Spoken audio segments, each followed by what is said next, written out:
She didn't whisper it. She didn't pull him aside, lower her voice, show even the smallest mercy of privacy. Vivian Mercer waited until the main corridor of Mercer Memorial was packed nurses in scrubs, administrators in blazers, orderlies pushing carts, residents clutching coffee cups, and then she pointed at her husband and said, loudly enough for the entire hallway to go still, security. Remove this man. He no longer works here. The badge was gone from his chest before he could speak. If you've ever watched someone you trusted use your silence against you, stay with me. Subscribe to this channel, hit the like button, and drop your city or country in the comments. I want to see how far this story travels.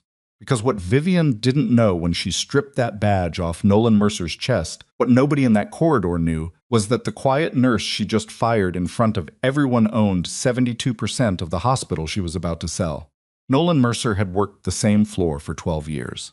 Not because he had to, not because he lacked options. He held a graduate degree in healthcare administration, had passed his nursing boards in the top 8th percentile, and had received job offers from 2 larger hospital systems in the past 4 years alone.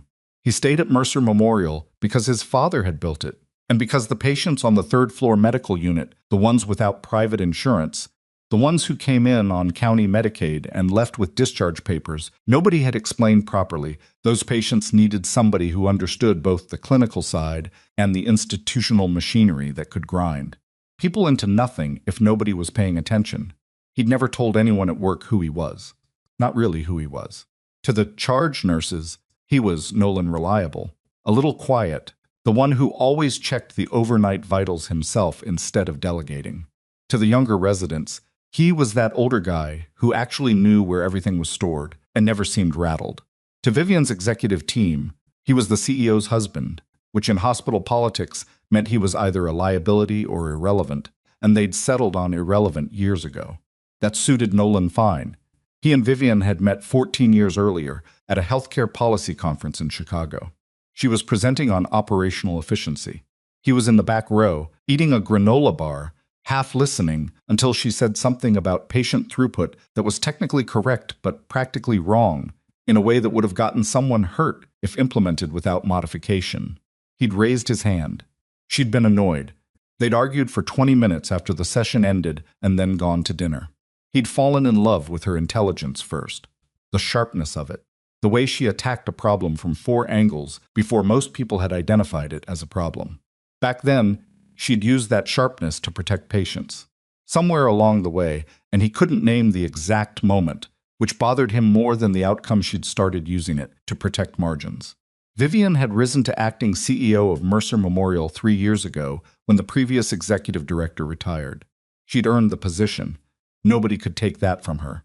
She understood hospital operations at a level most executives didn't bother with, and in her first 18 months, she genuinely stabilized the budget, renegotiated 2 supply contracts, and reduced readmission rates in the cardiac unit. Nolan had been proud of her, had told her so. Then Grant Holloway arrived. Grant was a healthcare consultant, the kind who carried a leather portfolio and talked about strategic realignment the way other people talked about weather. He'd been brought in by 2 board members who were anxious about long-term financial sustainability, which was a reasonable anxiety. The community care wing had always operated at a loss. Nolan knew that.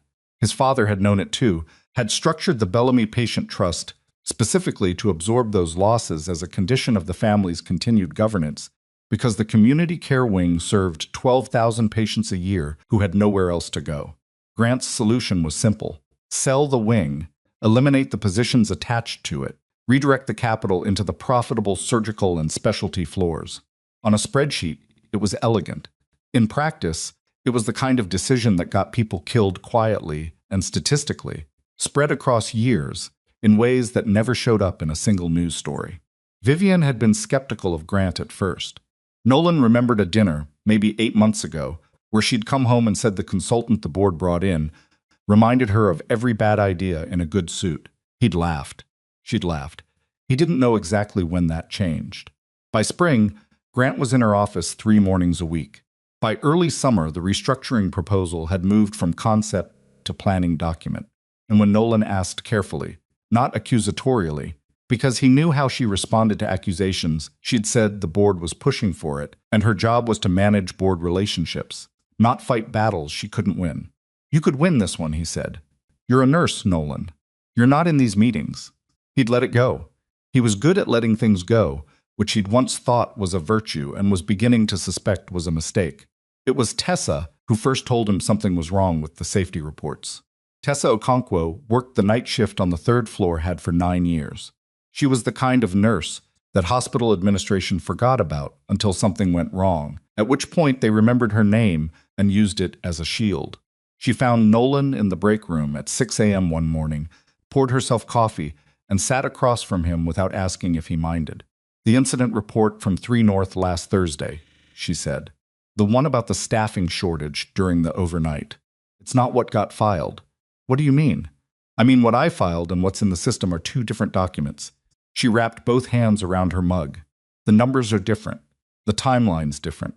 Whoever changed it made the staffing look adequate. We had 11 patients and 2 nurses. That's not adequate. Somebody smoothed it over." Nolan looked at her. "You're sure it's not a version control issue? Those systems sometimes." "Nolan."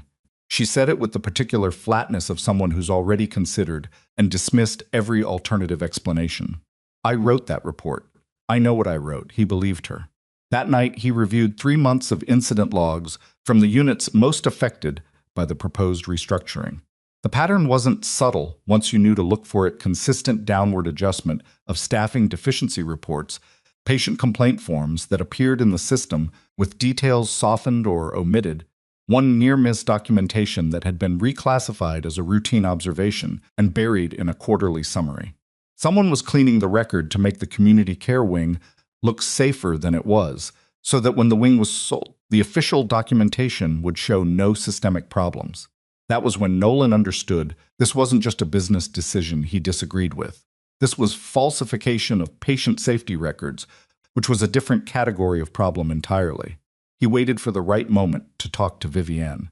Not because he was afraid of her, or not only because of that, but because he knew that confronting her in the wrong way would give her a reason to dismiss the conversation as personal rather than professional. He needed her to hear the substance. He chose a Sunday evening. Mia was at a friend's house.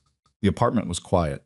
"I need to show you something," he said, and he set his laptop on the kitchen table with the 3 months of incident logs already open, the discrepancies highlighted. Vivienne stood at the counter pouring a glass of water. She turned, looked at the screen, and something moved across her face, not surprise. He noticed that. "Not surprise. Where did you get those?" she said. "From the hospital's reporting system. I have access, same as any clinical staff." "You went into administrative records." "Incident reports are clinical records, Vivienne. I go into them every week as part of normal workflow." She set down the glass. "What exactly are you accusing me of?" "I'm not accusing you of anything. I'm showing you a pattern that someone needs to address before this restructuring goes forward. If these modifications were made to support the case for the sale, you're jealous." She said it almost conversationally, like she'd decided on the interpretation before he'd finished speaking. "Grant comes in, things start moving, and suddenly you're home on a Sunday night playing detective. Vivienne, you've always resented that I moved up and you didn't. I stayed clinical because I wanted to, not because I couldn't do what you do. This isn't about me. It's always about you. You want to be the hero. You've always wanted to be the hero." She picked up her glass and walked out of the kitchen. He sat there for a moment with the laptop open and the highlighted discrepancies on the screen and the particular exhaustion that comes from being accurately seen in one way by someone who is completely wrong about everything else. He called Samuel Reed the next morning. Samuel had been Arthur Mercer's attorney for 31 years. He was 72, had a voice like gravel in a paper bag, and regarded the law the way a carpenter regards a good set of tools, not romantically, but with the deep respect of someone who knew exactly what it could and couldn't do. "Nolan," he said when he picked up, "I wondered when you'd call. You knew? I knew your father built safeguards into the trust documents for a reason. I didn't know the specific reason would arrive in this particular form, but I knew something would arrive eventually. Things like what your father built always get tested. I need to understand exactly what authority I have. You have controlling representative authority over the Bellamy Patient Trust, which holds 72% of the voting shares in Mercer Memorial's governing structure. No major transaction asset sale, structural reorganization, executive leadership change above a certain threshold can be finalized without trust authorization. Your authorization specifically, and if a transaction is submitted with my electronic signature authorizing it, then we need to examine that signature carefully. A pause. Has that happened? I don't know yet, but I think it might. I'll start pulling the documents, Samuel said. Don't confront anyone else yet. Don't let them know you're looking. He almost made it. He went back to work on Monday, kept his head down, did his rounds, double-checked Mrs. Alderman's potassium levels, which the overnight note had flagged as borderline, and found they were actually fine, a transcription error, the kind that happened when staff were stretched too thin. He fixed it, filed the correction, went about his day. It was Wednesday when Vivienne made her move. He was in the corridor near the nurse's station on 3, writing up a medication reconciliation form, when he heard her heels on the tile. He recognized the sound. She wore a specific kind of heel that hit harder than most, a sound he'd associated for years with competence and authority, and something that had once made him feel proud. She had 2 members of hospital security with her, and Grant Holloway, half a step behind, hands in his pockets, watching with an expression that was carefully neutral in the way that only satisfied people bother to make neutral. There were, by Nolan's rough count, somewhere between 60 and 80 people in the corridor, and the adjacent spaces nurses, techs, residents, cluster of administrators from the second floor who'd apparently come up for a departmental walkthrough. It was change of shift, which Vivienne knew. She'd managed enough change of shifts to know exactly how crowded this corridor would be at this hour. She stopped 3 feet from him. Nolan. Her voice was even, professional, pitch to carry. Effective immediately, your employment with Mercer Memorial is terminated. Security will escort you out. He looked at her, not at Grant, not at the security officers, not at the 80 people who had stopped what they were doing and gone absolutely still. Here, he said, quietly, just to her. You've been accessing administrative records outside your clinical role. You've been attempting to interfere with an authorized restructuring process. This constitutes a breach of your employment terms. I've been reviewing incident reports. That's part of my... You are a floor nurse, Nolan. She said it with a precision that suggested she'd chosen the exact words, tested their weight, decided they were the right instrument. You are not in administration. You do not have standing to investigate or challenge executive decisions. Your badge, please. He looked at her for a long moment. Later, people who'd been standing in that corridor would describe the moment differently. Some said he looked devastated. Some said he looked like he'd been expecting it. One of the third-floor nurses, a woman named Carol, who'd worked with Nolan for 6 years, would say privately that he looked like a man who'd already decided something and was simply waiting for the right time to act on it. He unclipped the badge, held it out. One of the security officers took it. Your personal items will be collected and sent to you, Vivienne said. Please don't make this more difficult than it needs to be. Grant, behind her, studied the middle distance. Nolan looked around the corridor at the faces, the open mouths, the people who'd worked alongside him for over a decade. He saw Tessa near the far end of the hall. She was holding a clipboard and her knuckles were white. He nodded, once, and then he walked out. He took the stairs because he didn't want to stand in an elevator. He pushed through the lobby doors into the October air and stood on the sidewalk outside Mercer Memorial and looked up at the building his father had built, the name carved in granite above the entrance, A. Mercer, the letters worn slightly at the edges, because the building was older than any of this. His hands were not shaking. He noticed that and was not sure what it meant about him. He called Samuel from the parking lot. It happened faster than I expected, Nolan said. Are you all right? I'm standing in a parking lot. I just had my badge taken in front of half the hospital staff. He exhaled. No, but that's not the question right now. What's the question right now? Is there a forged authorization in the transaction documents? A brief pause. I pulled the filing this morning. There is a signature on the trust authorization form. We're having it examined today. How long do we have before the transaction closes? The current timeline has the signing ceremony at the annual gala. 8 days.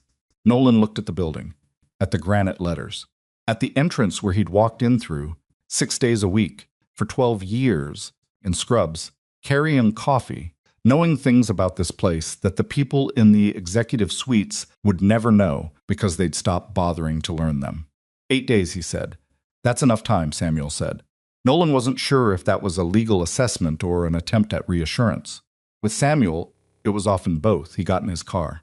He sat for a minute without starting it, looking at the entrance. A family was coming out through the main doors, a woman in her 40s, a teenage boy, an older man moving carefully with a cane. The boy held the door for the older man. The woman had a discharge folder tucked under her arm. They stood on the sidewalk in the October light, and the woman said something, and the older man nodded, and they started walking slowly toward the parking garage.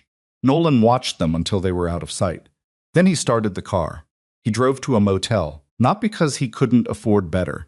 The Mercer Family Trust had resources Vivian had never fully understood because he'd never fully explained them, but because a motel was anonymous in a way that felt appropriate for what the next 8 days were going to require. No one would look for him in a motel off Route 7 with a broken ice machine and a parking lot that smelled like exhaust and old asphalt. He needed to be unfindable for a little while. Not forever. Just long enough. The room had a desk, a chair, a bed with a comforter that was aggressively beige, and a window that looked out onto the access road behind the building. He set his laptop on the desk, plugged in his phone charger, and sat for a moment doing nothing. He was 51 years old, and he had just been fired from the hospital his father built, in front of the people he'd worked alongside for 12 years, by the woman he'd been married to for 10. He allowed himself approximately 4 minutes to feel the full weight of that. Then he opened his laptop and called Samuel. They worked until 2 in the morning. Samuel had already retained a forensic document examiner, a woman named Dr. Patricia Hale, who worked out of a firm in Philadelphia that specialized in financial fraud cases.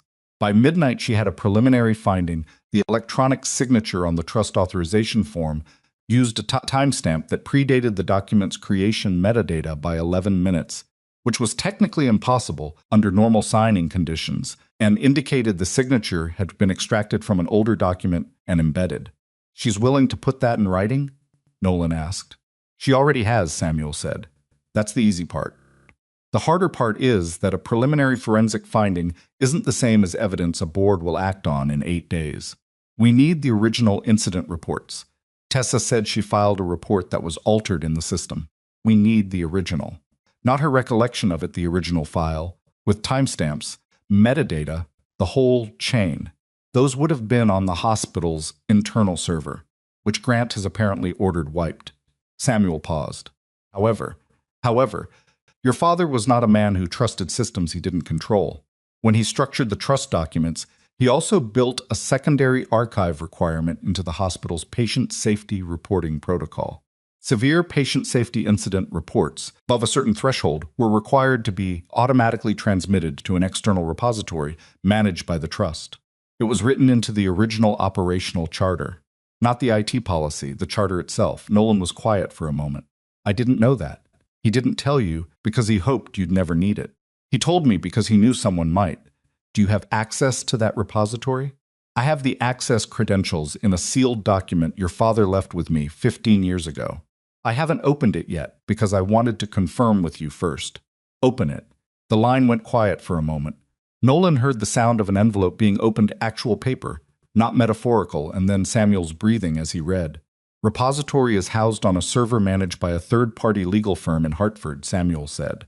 "Credentials are current as of last verification, which your father updated every 3 years through an automatic renewal protocol." A pause. "Nolan, if those reports are in there, if even half of them are in there, we have the original documents, the original timestamps, and a chain of custody that bypasses the hospital's system entirely. Can we access it tonight? I can have my associate connect to it within the hour." "Do it." He hung up and sat in the motel room in the dark for a moment before remembering to turn on the lamp. The light was yellowish and unflattering, and he didn't care. His phone buzzed. A text from a number he didn't recognize at first, and then did. It was Tessa's personal cell, not the number she used for hospital communications. "They told me today that if I talk to you or cooperate with any inquiry, my position will be reviewed." That's the exact language they used. Position reviewed. He typed back, "I got the message. Don't do anything that puts you at risk." "I mean that." 3 dots. Then the report I filed on 3 North. Kept a copy. Printed it the same night because I had a feeling. It's in my car. He stared at that for a long moment. "Don't bring it anywhere near the hospital," he wrote. "Don't email it. Can you meet me tomorrow morning?" "What time?" 7, the diner on Callaway, not the one by the hospital. "Okay." He set the phone down. Outside, a truck moved slowly through the access road, its headlights briefly crossing the ceiling. He thought about Mia, who was 11, and had his father's eyes and her mother's ability to read a room before anyone else in it realized there was something to read. He'd called her that afternoon, after leaving the hospital. She'd been at school. He'd left a voicemail that said he loved her, and that things were complicated right now, but that he would explain when he could. She hadn't called back. He didn't know if that was because she hadn't heard the message yet, or because Vivian had already talked to her first. He suspected the latter. Vivian was efficient. Always had been. He tried to sleep and managed about 3 hours. At 5:30 he gave up, made coffee in the motel's small machine, and sat at the desk reviewing what Samuel's associate had pulled from the external archive overnight. It was more than he'd hoped for and in some ways worse than he'd feared. The archive held 47 patient safety reports from the past 14 months, all above the threshold that triggered automatic transmission. 17 of them corresponded directly to reports that had been altered in the hospital's internal system. The originals in the archive were intact full staffing numbers, full incident descriptions, signatures from the nurses who'd filed them, timestamps that were clean and unmodified. One of them was Tessa's. He read through the original version of the 3 North report she'd described. What she'd written was precise and damning in its precision. 2 nurses, 11 patients, 1 patient who'd required emergency intervention during a period when both available nurses were occupied with simultaneous critical tasks. The patient had been fine. But the conditions under which that outcome nearly wasn't fine were laid out in Tessa's characteristic, methodical way, exactly the kind of documentation that, if allowed to stand, would have made the case that the community care wing was understaffed and deteriorating, not stable and sale-ready. What had been substituted in the hospital system was a different document entirely. Same date, same unit, similar format but different numbers, different narrative, different conclusion. A version of events in which nothing had been close to going wrong. Nolan printed everything the motel's business center printer could handle and organized it into a folder. Samuel had couriered to him that morning via his associate, a young attorney named James, who showed up at the motel at 6:45 with a hard-sided briefcase, accepted Nolan's stack of printouts without comment, and left. He was at the diner on Callaway at 7. Tessa was already there, in a booth in the back, her coat still on, hands wrapped around a coffee cup. She looked like someone who hadn't slept, which probably meant she hadn't. She looked up when he came in, and her face did something complicated relief and wariness at the same time, which was a combination Nolan understood. He slid into the booth across from her. The waitress came, and he ordered coffee and nothing else, and then waited until she was gone. "They came to my floor yesterday afternoon," Tessa said. "2 people from HR I've never seen before, and one of Grant Holloway's assistants. They sat me down in the family consultation room, which I thought was a nice touch, using the room where we tell people bad news, and explained that any contact with former employee Nolan Mercer would be considered a violation of my employment agreement and could result in termination." "Did they say why?" "They said you were under investigation for unauthorized access to administrative systems." She looked at him steadily. "Is that true? I accessed incident reports in the normal course of my clinical duties. The same way I do every week. The same way every charge nurse does. If that's unauthorized, then so is most of what happens on our floor on a daily basis." She nodded slowly. "I thought so. They also told me the report I filed, the one I told you about, was accurate and complete, and there was no discrepancy."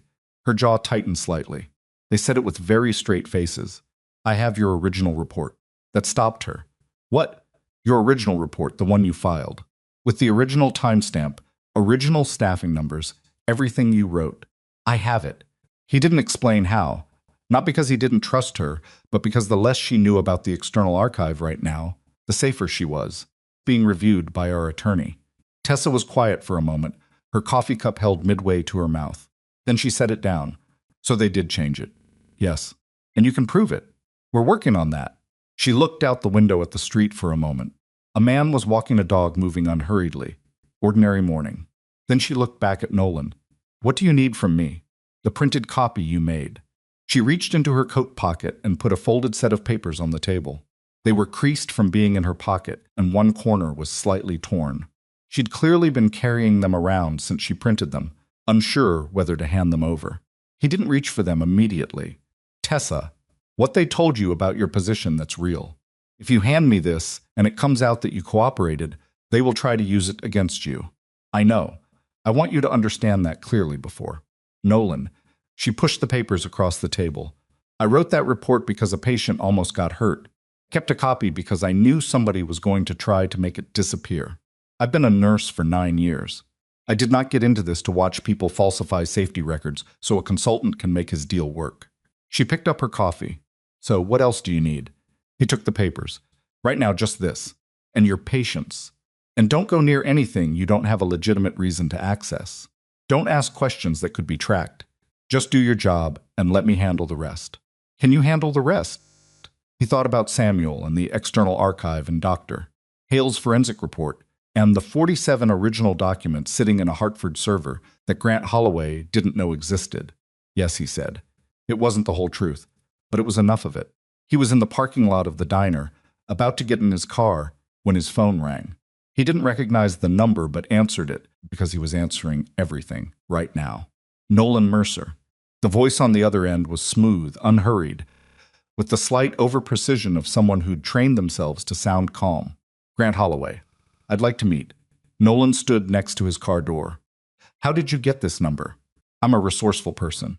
That's why hospitals hire me. A brief pause. I'm not calling to threaten you. I want to have an adult conversation about your situation. My situation. You've been terminated. Your wife is moving forward with a significant transaction that will benefit this institution considerably. There's some friction around your departure, and I'd like to see if it can be resolved without things getting messy for everyone involved. By messy, you mean for you? A slight pause. Just slight. I mean for everyone. Including Mia. Nolan's hand tightened on the phone. He kept his voice level. Say what you mean. I mean that custody arrangements, employment history, so the circumstances around a termination, these things can become complicated in ways that affect the whole family. I'm not making a threat. I'm observing that clean resolutions benefit everyone, especially children. You mentioned my daughter. I mentioned children in general. You mentioned my daughter, Nolan said again, quietly. Don't do that again. Another pause. This one longer. Grant recalibrated. I'm prepared to offer you a settlement, significant enough to make the next several years comfortable, in exchange for a signed agreement that you'll withdraw from any inquiry into hospital operations and refrain from exercising any claim related to the Bellamy Trust in connection with this transaction. So they knew about the trust, or suspected, or were probing. I'll think about it, Nolan said. Time is somewhat of the essence. I'll think about it, he repeated, and hung up. He stood in the parking lot for a moment, then called Samuel. Grant Holloway just called me, he said. He offered a settlement. He also mentioned the Bellamy Trust by name. He knows. Or suspects. He was fishing. Either way, they're moving faster. Nolan, can you get Holloway to that meeting in person? Somewhere you can control the environment. Why?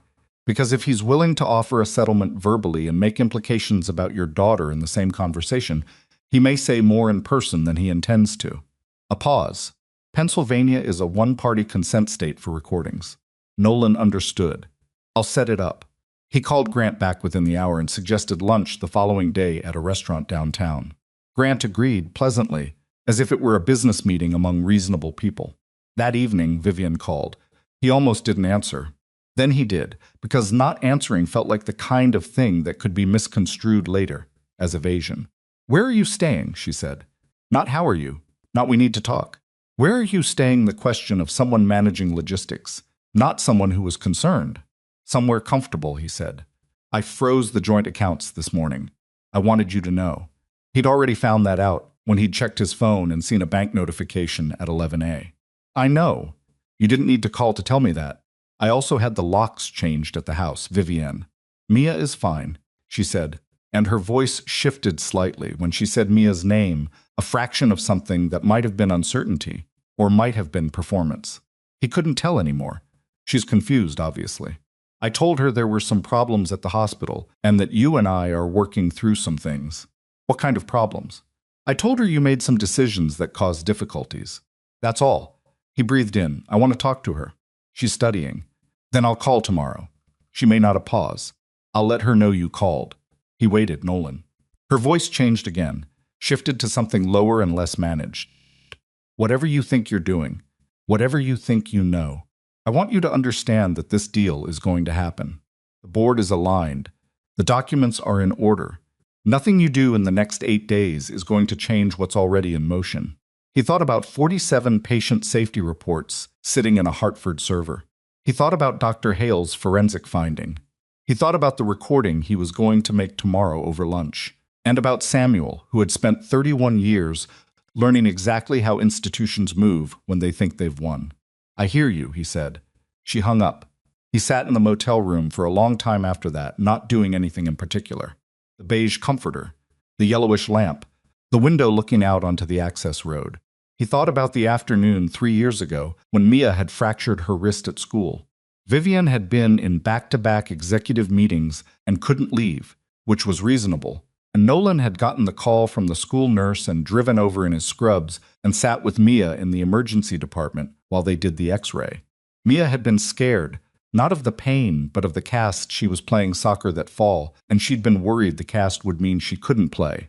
Nolan had held her hand while the ED physician explained it, and afterward, when Mia had cried a little in the car on the way home, it hadn't really been about the wrist.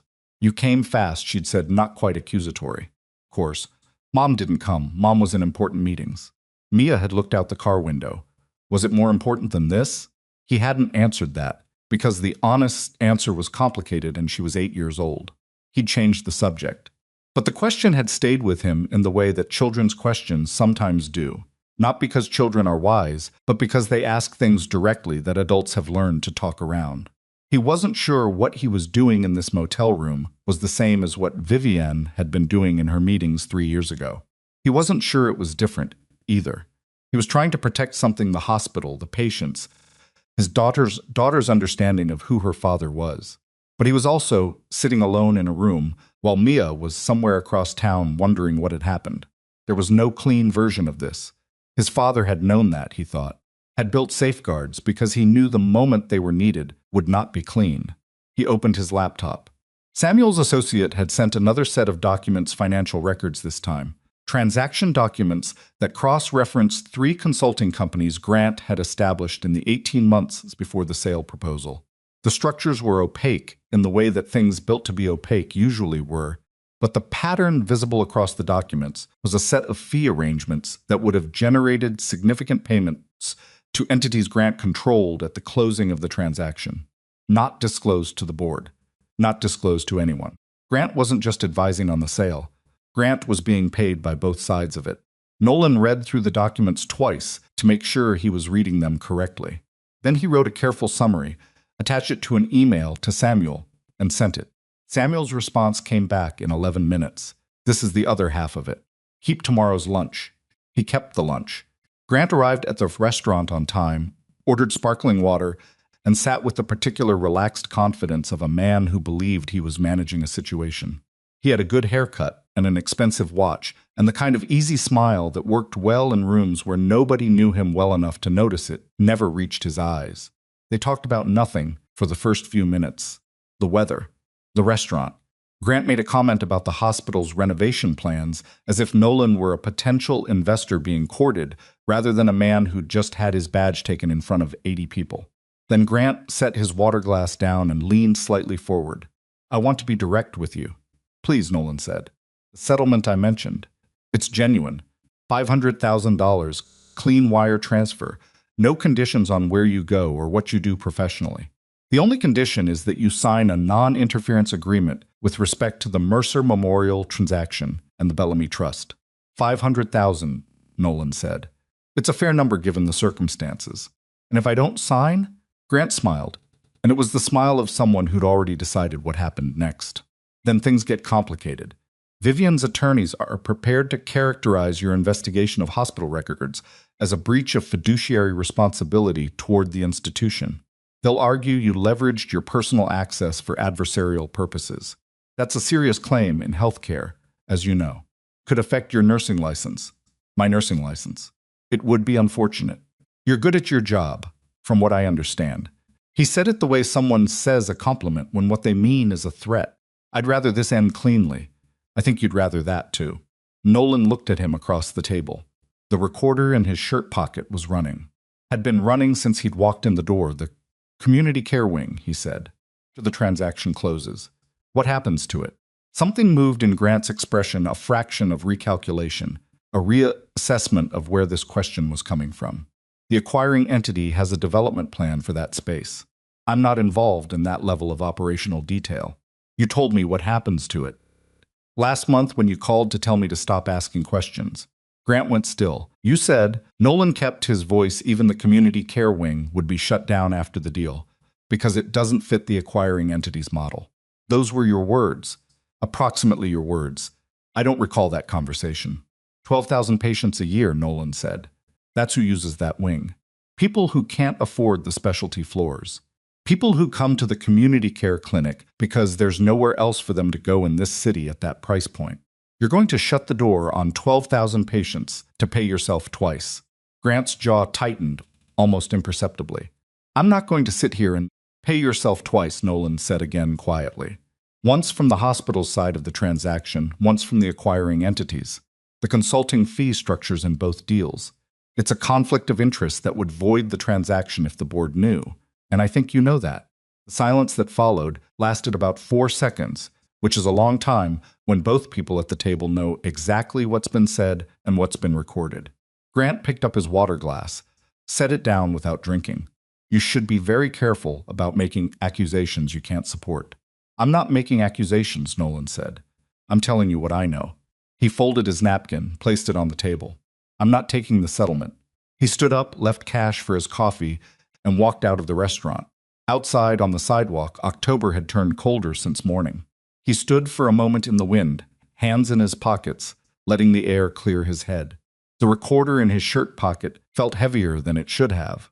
He thought about the 47 reports, about Dr. Hale's finding, about the financial records with Grant's fee arrangements, about the forged signature, about Tessa's folded, creased printout handed across a diner table. Days until the gala. He called Samuel. How did it go? Samuel asked. He confirmed the community care wing shuts down after closing. On tape. A pause. He also threatened my nursing license. On tape. Samuel was quiet for a moment. All right, he said. Then we're ready. 6 days felt like a very short time until Nolan started breaking it down into hours. And then it felt like something he could work with.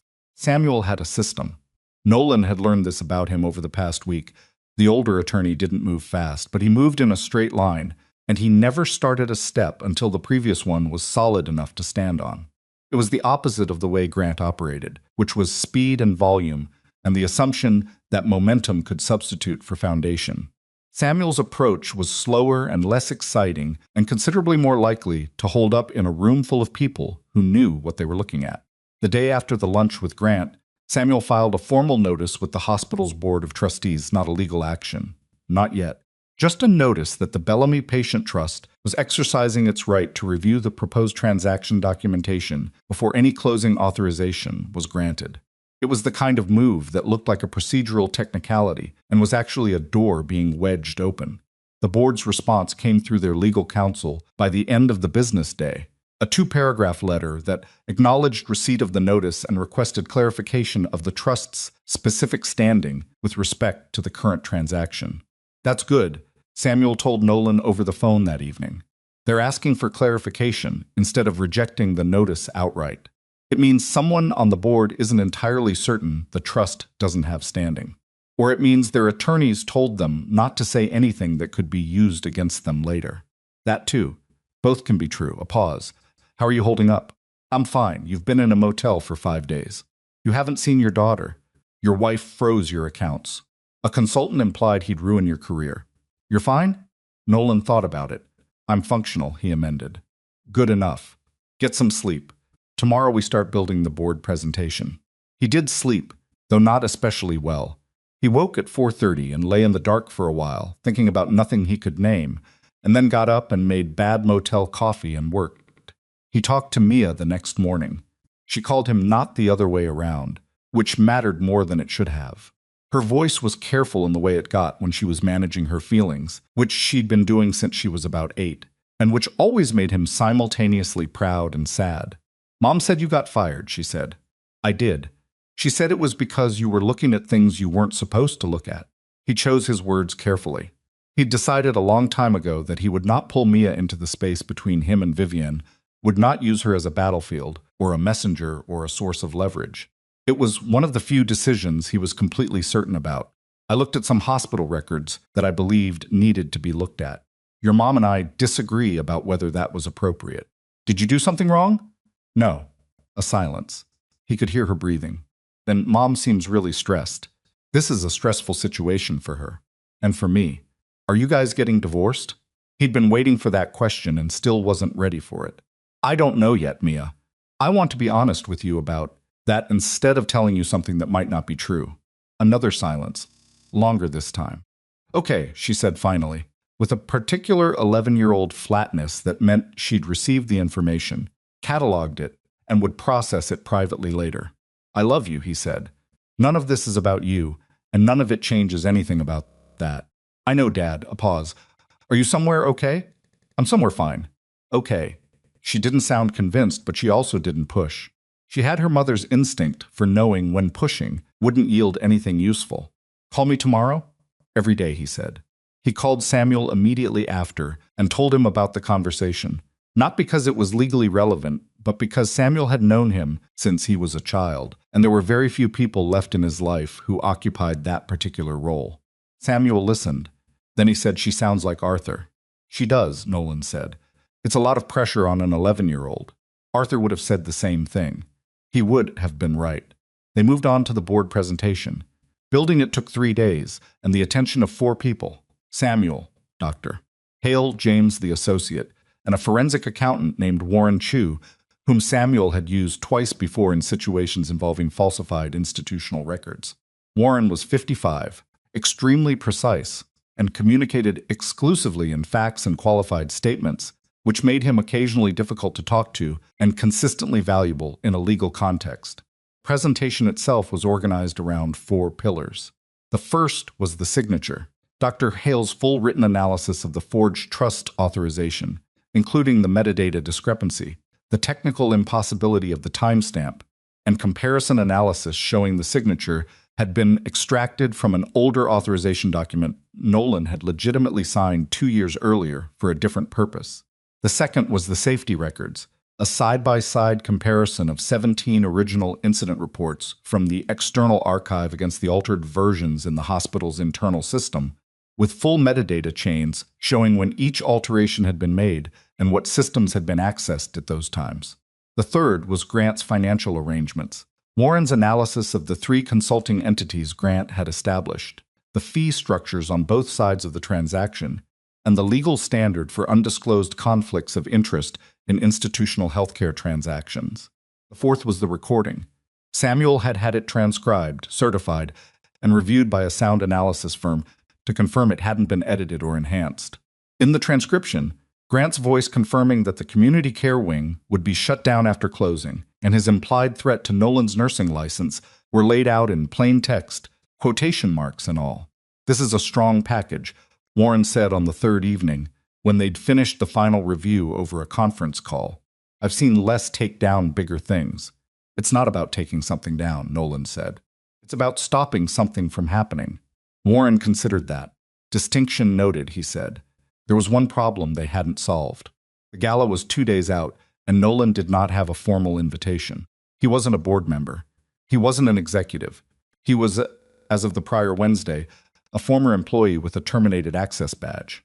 Vivian had been meticulous about the framing of his dismissal unauthorized access, breach of employment terms which meant his presence at a hospital event could be characterized as trespassing if she or her attorneys chose to push that angle. We need you in that room, Samuel said. The board needs to receive this information in a setting where they can't ignore it or delay it. If we send it by mail or courier, they'll claim they need time to review. The closing goes through. And unwinding a closed transaction is a completely different and much harder legal problem than stopping one. I know. So how do we get you in the room? Nolan thought about it for a long moment. Who's on the board that knew my father? A pause. Elliot Graves, Samuel said slowly. He's been board chairman for 9 years? 10? He and Arthur were colleagues before the hospital restructured its governance. Arthur respected him. Does he know who I am, what I hold? He knows the trust exists. Whether he knows you're the controlling representative, I genuinely don't know. Your father was careful about that. Call him. Nolan. Not to tell him everything, just call him. Tell him the controlling representative of the Bellamy Patient Trust has requested an opportunity to present information to the board before the transaction closes, and that the representative will be present at the gala for that purpose. A long pause. That's either going to open the door or close it harder. I know, but it's the right move. Samuel called Elliot Graves the following morning. He called Nolan back 40 minutes later. He'll be there, Samuel said, and his voice had a quality that Nolan didn't hear in it, often something like quiet surprise. He said, and I'm quoting him directly, he said, "Tell the representative I've been wondering when the trust would exercise its rights. Tell him to come in through the main entrance." Nolan was quiet for a moment. He knew. He may have known for a long time that something was wrong and didn't have a mechanism to stop it. That happens in institutional governance more than people realize. Individuals who see a problem but lack standing or information to act. Samuel paused. Your father may have counted on that, too. The day before the gala, Grant's legal team filed an emergency injunction attempt seeking to prohibit the Bellamy Patient Trust from interfering with the transaction on the grounds that the trust's claimed authority had expired under a sunset clause they asserted was embedded in the original charter. It was, Samuel said when he called to tell Nolan, a good try. Is it a problem? Nolan asked. The sunset clause they're citing applies to the trust's operational advisory role. It doesn't apply to the voting authority or the authorization requirement for major transactions. The language is unambiguous, and the clause was specifically carved out in the original drafting. Arthur's original attorney, who was my mentor, incidentally made certain of it. A brief pause. I filed the response within the hour. The injunction was denied by 3 this afternoon. Grant's team would know by now that the injunction had failed, which meant they would know Nolan was coming. He bought a suit that afternoon. He hadn't brought one to the motel, and he wasn't going back to the house. So he went to a department store 2 towns over and found something that fit reasonably well charcoal gray, plain cut, nothing that announced itself. He paid for it in cash from an account Vivian hadn't frozen because she hadn't known it existed, a personal account he'd maintained separately since his father's death, for no particular reason beyond the habit his father had instilled in him of keeping some resources that were only yours. He drove back to the motel and hung the suit on the back of the bathroom door and looked at it for a moment. He was going to walk back into Mercer Memorial tomorrow evening in a suit, through the main entrance. While the hospital's annual gala was in full effect, the board, the executives, the donors, the medical staff who'd been invited, caterers and the string quartet, and the whole performance of institutional health that these events were designed to produce. He'd done 12 years of going in through the employee entrance in scrubs. He didn't have strong feelings about the difference. But he understood that tomorrow's entrance mattered in a way that was partly symbolic and partly entirely practical, and he intended to make it count. He called Tessa that evening to make sure she was all right. They put 2 of Grant's people on my floor today, she said. Not HR, she specified that. 2 people she didn't recognize in business casual who'd spent the afternoon sitting near the nurse's station and watching. I don't know if they were looking for something or just trying to make me nervous. Probably both, Nolan said. Don't interact with them. Don't give them anything to work with. I've been doing this job for 9 years, she said, with a dryness that was almost affectionate. I know how to ignore people watching me. Tessa, after tomorrow, whatever happens, I want you to know that what you did mattered. Keeping that report. Telling me in the first place. A short silence. Don't thank me yet, she said. Tell me how tomorrow goes. I will. He didn't sleep much that night either. But it was a different kind of sleeplessness than previous nights, not anxious exactly. More like the feeling. Before something that's been in motion for a long time finally arrives at the place it's been headed. He thought about his father. Arthur Mercer had not been an uncomplicated man. He'd been demanding in the particular way that people who build things are demanding, not always patient with the pace at which others moved, not always generous with praise, and occasionally so focused on the institution he'd built that the people closest to him felt like they were orbiting a planet rather than standing next to a person. Nolan had spent parts of his childhood feeling that way. He thought his father had known it and regretted it, though Arthur had never said so directly, because he was not a man who said things like that directly. What he had done was build the safeguards, had sat down with Samuel and his mentor and worked through the trust documents line by line, anticipating not just the legal challenges but the human ones, the ambition that grows into overreach, the loyalty that curdles into complicity, the small decisions that accumulate into something nobody would have chosen if they'd seen the whole picture at the beginning. He'd built a structure that could survive exactly that, and then he'd waited to see if anyone would ever need to use it. Nolan had needed to use it. He wished, with a particular ache that wasn't quite grief and wasn't quite anger, that his father were alive to see him do it. And then he thought that was probably a selfish wish, because what his father would actually be experiencing right now was the pain of watching his hospital nearly destroyed by people he'd trusted its future to. And that wasn't something Nolan would have wished on him. He got up at 5, showered, dressed in the clothes he'd been living in for a week, went through the documents one more time. Not because anything had changed, but because repetition was how he managed the sensation of standing at the edge of something large. James arrived at 10 with a hard copy of the complete presentation package, professionally bound, 1 copy per board member, plus 4 additional copies. He handed them over without ceremony, which Nolan appreciated. "Samuel will be there tonight?" Nolan asked. "He'll be in the building. Not in the gala room, the event is invitation only, and he's not on the list. But he'll be in the building." "Good." James left. Nolan spent the rest of the day doing something that surprised him slightly. He went for a walk. Not to think, not to plan everything that could be prepared had been prepared. He walked through the part of the city near the motel, past the laundromat and the check-cashing place, and the small park where 2 older men were playing chess at a concrete table despite the cold. He stopped at a deli and had a sandwich at the counter, and the woman behind the counter told him without preamble that the turkey was better than the roast beef today, so he had turkey. He sat at the counter and ate and listened to the sounds of the deli, the radio on low, a conversation in the kitchen, someone at the far end of the counter reading a newspaper. He thought about the last time he'd felt this quiet. He thought it might have been the morning before Mia was born, when he'd sat in a hospital waiting room, a different hospital, and watched the sun come up through the window, and felt something close to peace, despite having no certainty about what was coming. He went back to the motel and put on the suit. The gala started at 7. He arrived at 7:20, which was late enough that the room would be full, but not so late that the program would have started. He drove himself. He parked in the public lot on the east side of the building, the one visitors used, because he no longer had access to the staff lot. The lobby of Mercer Memorial had been transformed in the particular way that institutional event planning transforms spaces: temporary lighting, floral arrangements, a registration table staffed by volunteers in identical blazers. Through the open doors of the main event hall, he could see the round tables, the stage at the far end, the assembled board members and physicians and administrators in formal wear, the whole machinery of the hospital's annual self-presentation. He walked through the main entrance. The security officer at the door, a man named Dennis, who'd worked the main entrance for 7 years and had always nodded at Nolan on his way in to morning shifts, looked at him and then looked at the guest list and then looked at him again. "Mr. Mercer," Dennis said, and his voice had something uncertain in it, because the last time he'd seen Nolan Mercer in this building, Nolan had been walking out with his badge taken. "Evening, Dennis," Nolan said. Dennis looked at his list again.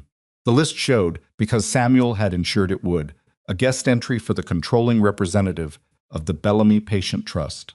"You're on the list," Dennis said. "I know," Nolan said, and walked in. He moved through the lobby toward the event hall, and he was aware of the moment when he was seen.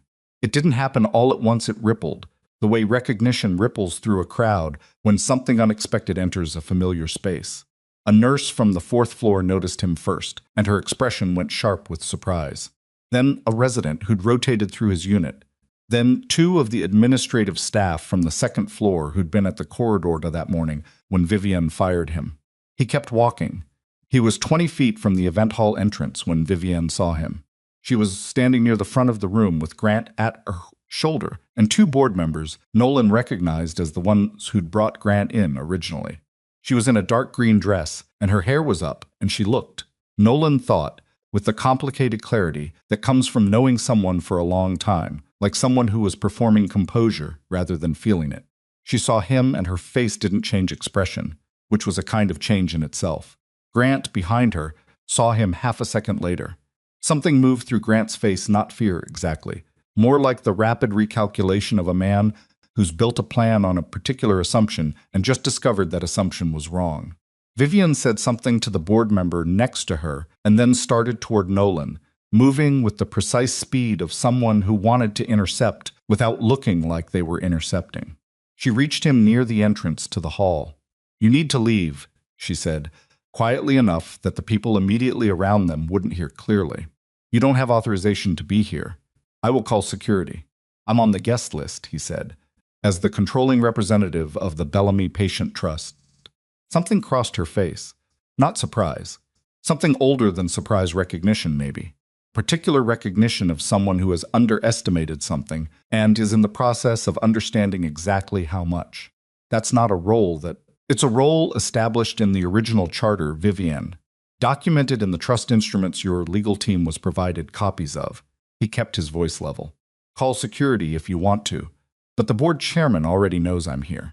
She looked at him for a long moment. Her jaw was tight, and her eyes were doing something complicated. And he thought not for the first time, and not without pain, that she was still the same person who'd argued with him in Chicago about patient throughput 20 minutes after they'd met, and that whatever had happened between that person and the one standing in front of him now was a story without a clean explanation. "Nolan," she started. "I'm not here to hurt you," he said, and meant it. "I'm here to stop something that shouldn't happen. Those are different things." She held his gaze for another moment. Then she turned and walked back toward the front of the room, and Nolan watched her say something to Grant, and he watched Grant's expression settle into something controlled and cold. Nolan moved into the hall and found Elliot Graves near the board members' table. Graves was 70, broad-shouldered, with close-cropped white hair and the deliberate stillness of a man who'd spent decades in rooms where stillness was power. He looked at Nolan as Nolan approached and extended his hand. "Your father," Graves said, "would have done exactly this." "I'm not sure if that's a compliment," Nolan said. "It's an observation," Graves said, "which is all I'm qualified to offer right now." He glanced toward the front of the room, where Vivian and Grant were now in quiet, tense conference. "How solid is what you have?" "Solid enough," Graves nodded once. "Then let's get you to the board." What followed was not a dramatic confrontation in the cinematic sense. There was no shouting. The string quartet, briefly confused about the change in program, stopped playing and then quietly packed their instruments. The board members assembled at a conference table that had been set up in the hospitality suite adjacent to the main hall, 12 people in formal wear, looking at the man they'd watched get fired a week ago, now sitting across from them in a charcoal suit with bound copies of a document package in front of each of them. Grant sat at the far end of the table. Vivian sat to the right of the board chairman's seat. She had not left the room when given the opportunity, which Nolan noticed, and which told him something about her. He wasn't sure she'd intended to reveal that even now, she wanted to understand what he had. Nolan set his copy of the package on the table in front of him. He did not open it. "I'm going to tell you what's in these documents," he said. "Then you can read them yourselves. I'll answer questions. And then the board can make whatever decision it decides to make. That's all I'm here to do." He started with the signature. He explained what it was, what Dr. Hale had found, what it meant. He kept his voice even and did not editorialize. He moved to the safety records, what had been filed, what had appeared in the system instead, the 17-document comparison, the metadata that showed when and how the alterations had been made. He moved to the financial records, the consulting fee structures, the dual-side arrangements, the legal standard for conflict of interest in institutional healthcare. And then he set his phone on the table and played the recording. Grant's voice came through the speaker clearly. The room was quiet enough that every word was audible. When the recording reached the portion where Grant confirmed the community care wing would be shut down after the closing, someone at the far end of the table made a sound not quite a word, more like the involuntary exhalation of someone who's just had something confirmed that they'd hoped wasn't true. When it ended, Nolan stopped the recording. He looked around the table. Grant said, "That recording is Pennsylvania is a one-party consent state." Samuel's associate James said from the door, where he'd been standing. "The recording is legally obtained and admissible." Vivian had not spoken. She was looking at the table in front of her, at the closed document package, and her expression was one that Nolan recognized, not the managed composure of earlier, but something stripped of management. She looked, he thought, like someone who had just finished doing something she couldn't undo and was only now fully understanding that. Elliot Graves looked at Nolan, the trust authorization that was submitted with the transaction filing. The signature on it is not mine, Nolan said. The forensic analysis is on page 12. Graves opened his copy of the package to page 12. He read for a moment. Around the table, others did the same. Grant stood up. This is a legally deficient presentation based on documents of uncertain origin, and I'd strongly advise the board not to. Sit down, Grant. Graves said it without raising his voice or looking up from the document. The authority in it was the kind that comes from not having to perform authority, from having spent enough years in rooms like this to know that volume was what you used when you didn't have substance. Grant sat down. Graves finished reading page 12. He turned to page 13. The room was very quiet. Outside, through the walls, the muffled sounds of the gala continued for another minute or two. Music, movement, the ambient noise of people who didn't yet know what was happening in the hospitality suite. Then the music stopped, and there was a different quality to the quiet. Nolan sat with his hands folded on the table and waited. Elliot Graves read slowly. That was the first thing Nolan noticed about the man in a room full of people who were performing various versions of Composure. Graves didn't rush. He turned each page with the deliberateness of someone who had decided, probably decades ago, that the cost of misreading something was always higher than the cost of taking an extra 2 minutes. The other board members followed his pace. Some of them, and others flipped ahead, and two of them, the ones who'd originally brought Grant in, sat with their copies closed in front of them, which told Nolan everything he needed to know about where they stood and how much it mattered. Grant had not spoken again after Graves told him to sit down. He was still at the far end of the table, and the quality of his silence had changed over the past 15 minutes from controlled to something more effortful. He was a man who operated through momentum, and the momentum had stopped, and without it he was left with the actual contents of the situation, which were not working in his favor. Vivian still hadn't spoken either. She was on page 9 of the document package. Nolan could see it from across the table, and she was reading with the same focused attention she'd always brought to complex material. A slight tension around her eyes that meant she was processing something that mattered. He watched her turn to page 12, the forensic analysis of the signature. She read it once, then read it again. Her expression didn't change in any way that someone who didn't know her well would notice. But Nolan had known her for 14 years, and he noticed. She hadn't known about the signature. He was almost certain of it in that moment. Not certain enough to act on it. Not certain enough to say it, but the way she read that page was different from the way she'd read the others. Something in her went still in a different way, and her eyes moved back to the top of the page and started again. And that was the reading of someone who'd encountered information that didn't fit the picture they'd been operating with. Grant had forged the signature without telling her. It didn't change what she'd done, the altered safety records, the restructuring plan, the public firing. None of that became acceptable because she hadn't known about the forgery. But it changed the shape of the story, and Nolan filed it away in the part of his mind that was still, despite everything, trying to understand what had actually happened to his marriage. Graves finished the package. He closed it. He looked at Nolan. The external archive, he said. Your father built that into the original operational charter. Yes. I've been on this board for 10 years, and I didn't know it existed. He didn't advertise it. He put it in the charter language where it would be legally binding, but not obvious to anyone who wasn't specifically looking for it. Graves considered that. He didn't trust the board.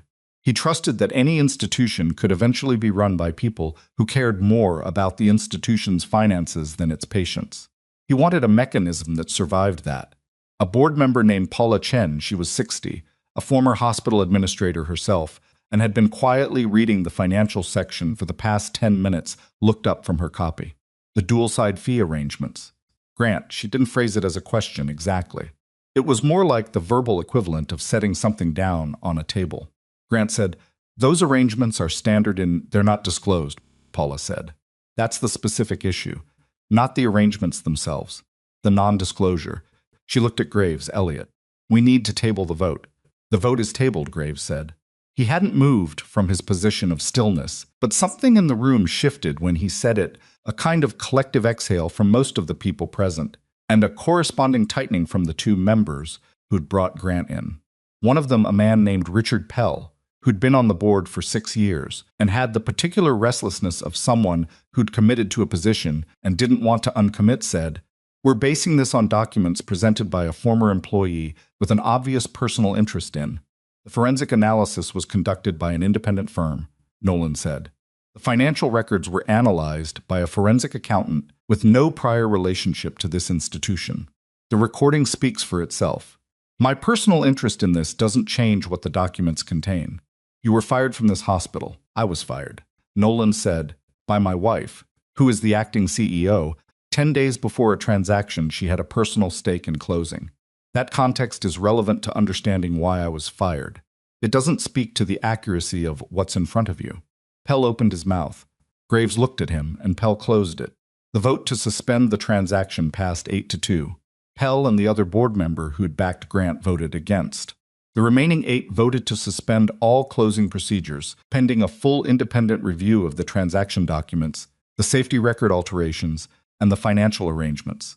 Grant stood up when the vote was announced. He didn't say anything for a moment, just stood there with his hands flat on the table, and there was something almost human in his expression, not remorse, not regret, but the particular hollowness of a man whose plan has failed and who is only now beginning to calculate what that means for him personally. Then he straightened, picked up his portfolio, and walked out of the room without speaking. No one stopped him. Samuel's associate, James, stepped quietly into the hallway after him, because Samuel had arranged for process servers to be waiting outside, and the referral package was already prepared for the appropriate oversight bodies. Grant would not be disappearing to start something similar elsewhere, not without those packages following him. Vivian hadn't voted. She wasn't a board member, she was the acting CEO present in an advisory capacity. She sat at the table while the vote happened, and after it concluded she remained seated, her hands in her lap, her document package closed in front of her. The other board members began gathering their things, breaking into smaller conversations, the tone of people who have survived something they're not entirely certain they've survived. Paula Chen came around the table and said something quietly to Graves. The 2 dissenting members left quickly. Nolan stayed in his chair. He wasn't sure what he was waiting for. After a few minutes, most of the room had cleared, and it was Vivian and Nolan and Graves and the residual mess of a dozen half-opened document packages on a table in a hospitality suite while a now-canceled gala sat empty in the next room.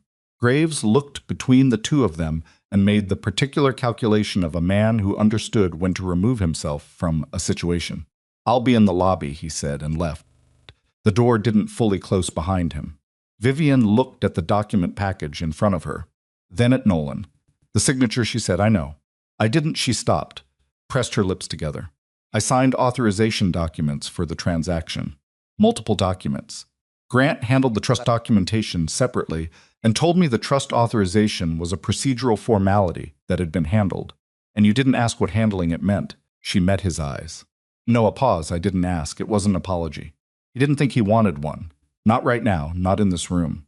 An apology was the kind of thing that needed space around it to mean anything, and this room had too much wreckage in it for anything to have space right now. "Safety reports," he said. Her jaw tightened. Grant's team flagged the reports as containing statistical anomalies that needed review before submission. "I approved a review process. I didn't approve altering them." "Did you know they'd been altered?" A long pause. "I knew the final versions read differently than I expected. I told myself it was the review process correcting consistencies." She paused again. "I was telling myself something I wanted to be true." It was the most honest thing she'd said to him in months, maybe longer.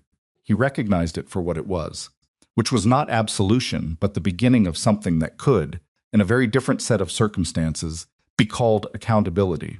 "Vivienne," he kept his voice even, "what happened to you with this? With him?" He wasn't referring romantically to Grant, his voice made that clear. He meant the whole apparatus of what had unfolded, the plan, the willingness to look away from things that should have been looked at. "I've been trying to understand it for months." She was quiet for a moment. Not the managed quiet of the executive suite, something more unguarded. "The board was pushing," she said, "and I thought if I could pull this off, the restructuring, the sale, I thought it would make everything permanent. My position, my authority here. I thought I'd stop feeling like I was one bad quarter away from being replaced." She paused. "I know how that sounds. It sounds like someone who got scared and made decisions from the fear instead of from what they actually knew was right. Yes, she said quietly. That's what it sounds like because that's what it was. He nodded. He didn't say anything else about it because there wasn't anything else to say about it tonight. Mia, he said. I know. She needs to understand what's happening without being put in the middle of it. I know, Nolan. Her voice was tired. I've not handled this. She stopped again.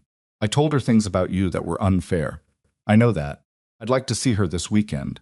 I'll make that happen. He stood up.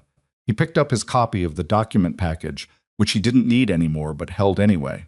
He looked at Vivian across the table, the dark green dress, the hair that was starting to come loose from where it had been pinned, the specific exhaustion of someone who had been running very fast for a very long time and had just run out of road.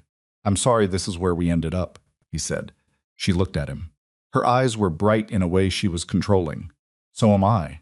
He walked out.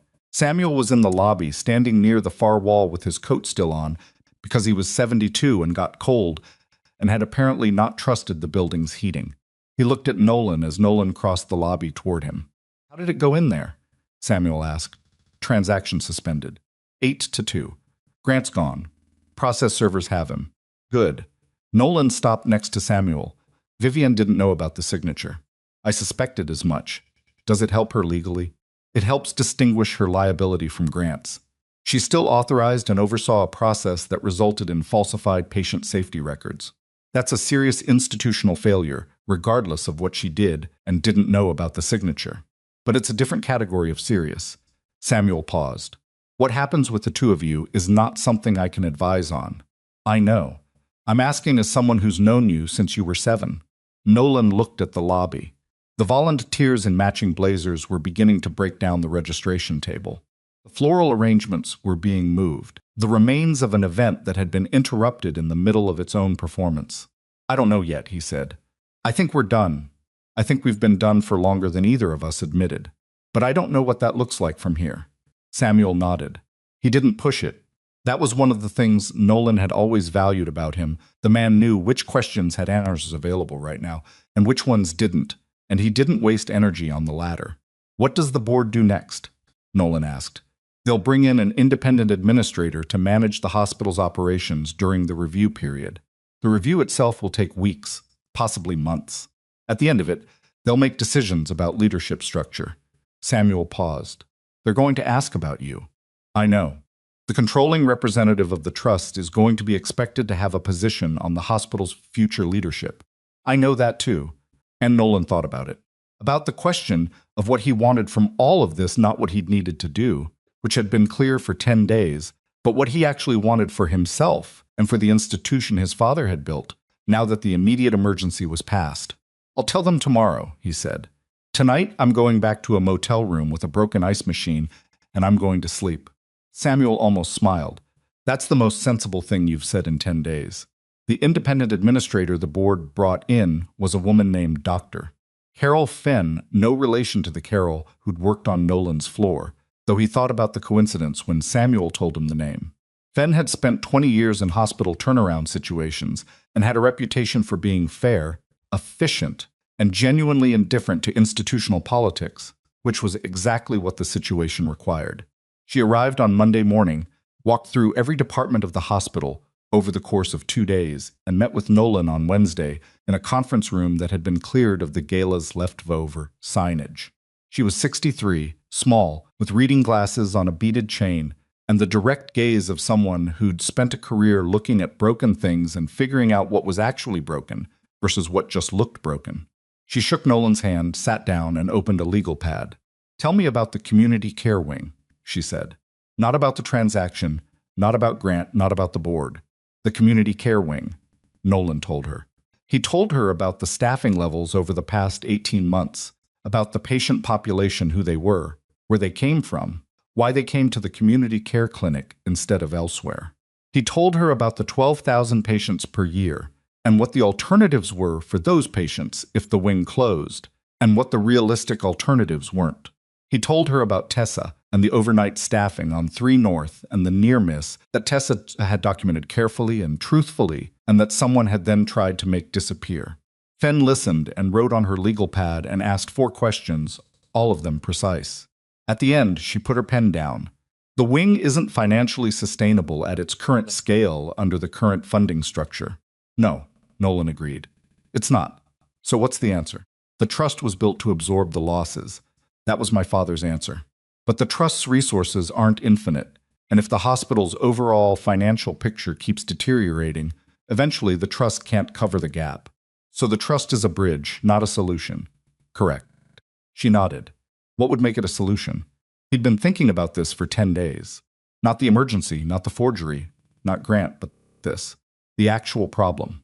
Restructuring the wing as a community health center with a distinct operating model.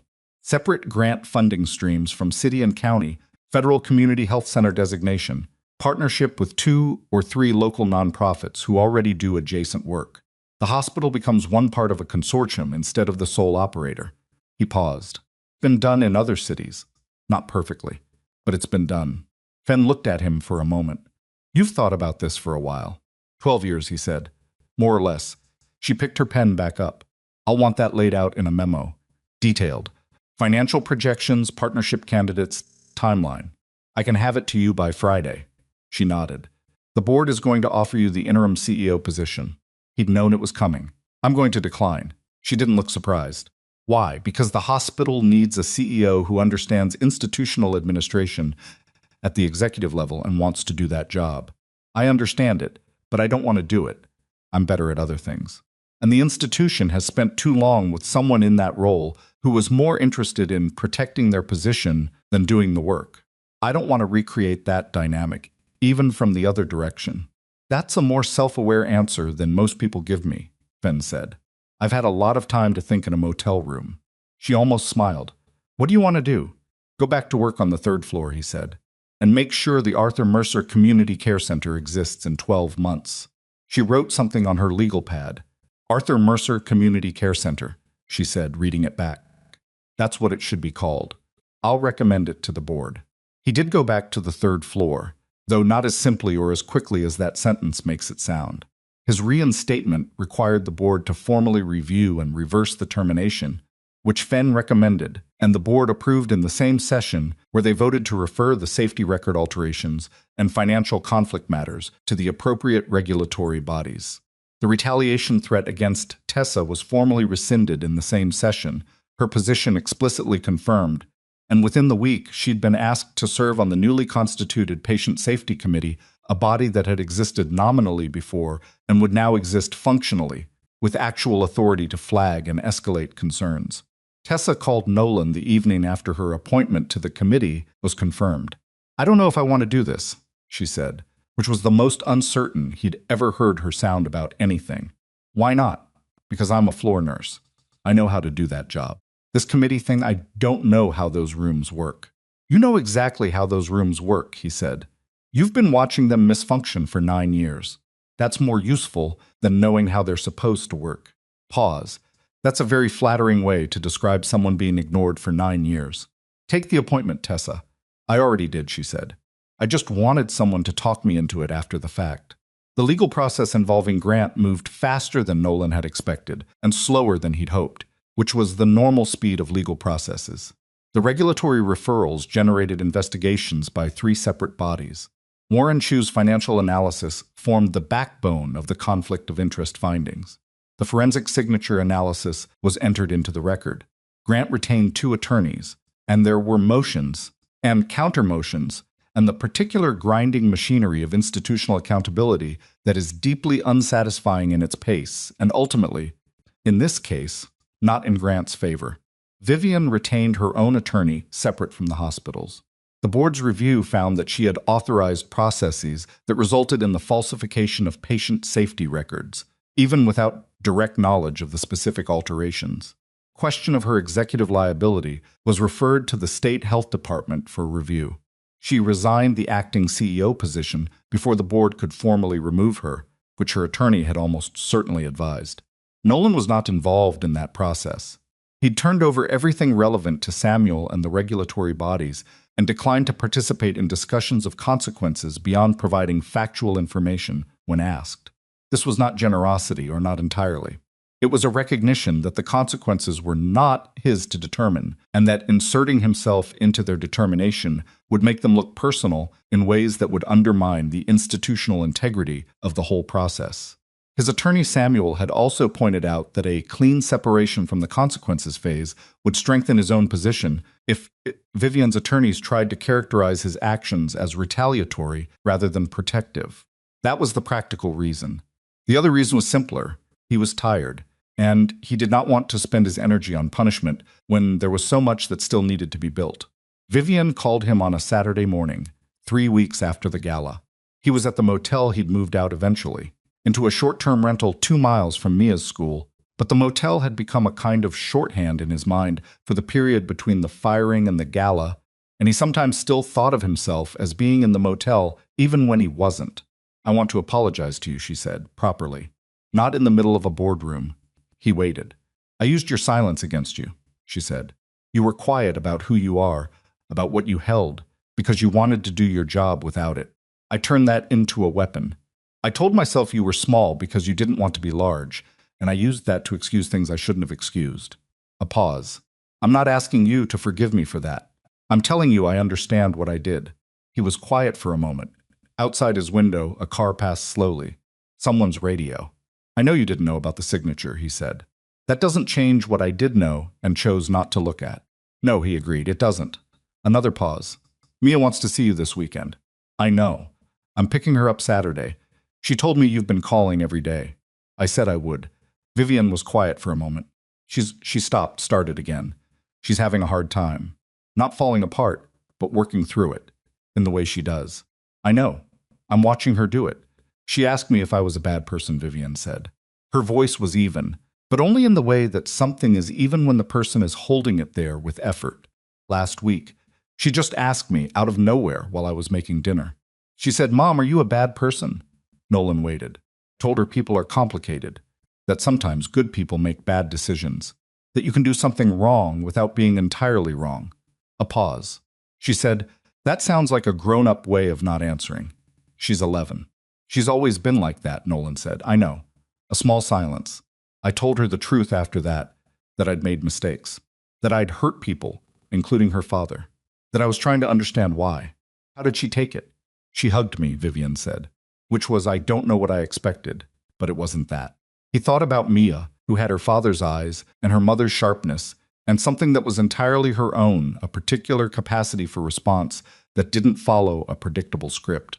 She'd been doing it since she was small, surprising both of them. "She's going to be okay," he said. "I think so too." Vivian stopped. "I wanted you to know she's okay, that I'm watching out for her, even in the middle of all of this." "I know you are," he said, and meant it.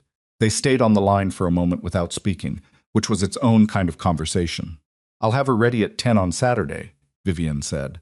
"I'll be there," he said.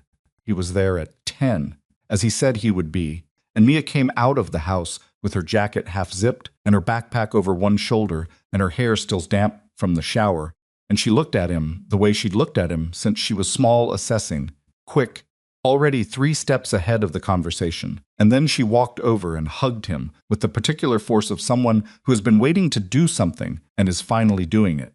He held on. "You look tired," she said into his shoulder. "I am tired. Are you okay?" "Getting there," he said. She pulled back and looked at him. "That's the same thing you said when Grandpa Arthur died." "Is it?" "Yeah." She zipped her jacket the rest of the way.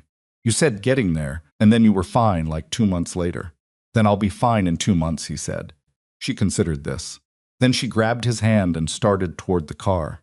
The 2 months passed, the way Nolan had predicted to Mia they would not smoothly, not without cost, but with the particular forward motion of someone who has survived the worst of something and is now doing the slower, less dramatic work of figuring out what comes next. He went back to the 3rd floor on a Tuesday morning in late November. His badge was new, same name, same photo, different background color because they'd updated the system while he was gone. Carol, who'd been there 6 years and had watched him walk out of the building with security flanking him, was at the nurse's station when he came in. She looked at him for a moment and then said, "Your locker's still yours." Nobody wanted to deal with your coffee thermos. And that was the extent of his welcome back ceremony, which was exactly right. He did his rounds. He checked the overnight notes. He corrected a medication reconciliation error on room 318 that would have caused a problem by end of shift. He spent 40 minutes with an elderly man named Mr. Devereux, who'd come in for a hip replacement and was frightened in the particular way that men of his generation were frightened, not willing to name it, masking it with complaints about the food and the noise. Nolan sat with him and talked about something else entirely until Mr. Devereux's shoulders came down from where they'd been, up near his ears, and the man fell asleep mid-sentence, watching the Weather Channel. It was the most useful Nolan had felt in weeks, the memo he'd given Dr.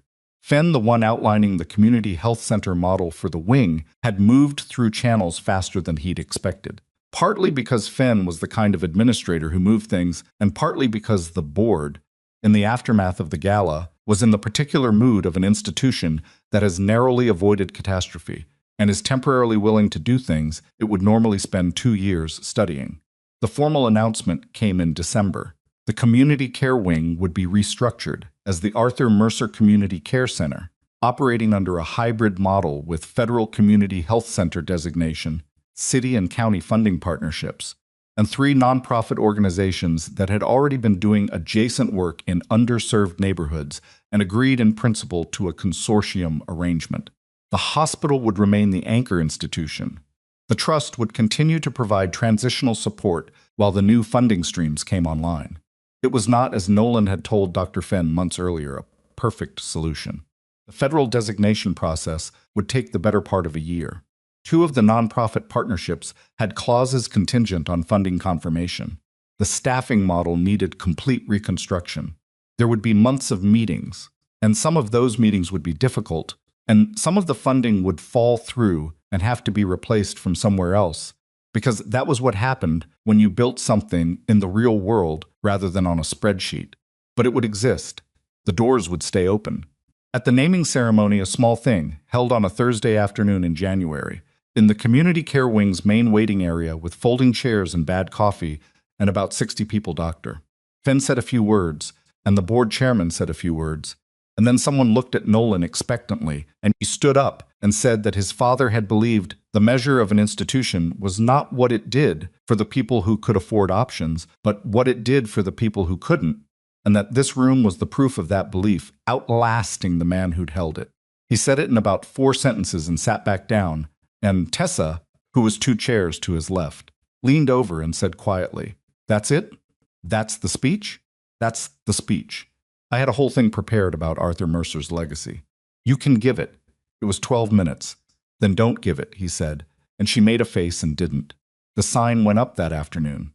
Arthur Mercer Community Care Center, black letters on the wall above the main entrance to the wing, and Nolan stood in the hallway and looked at it for a moment, while the people around him cleared up the folding chairs and the bad coffee cups.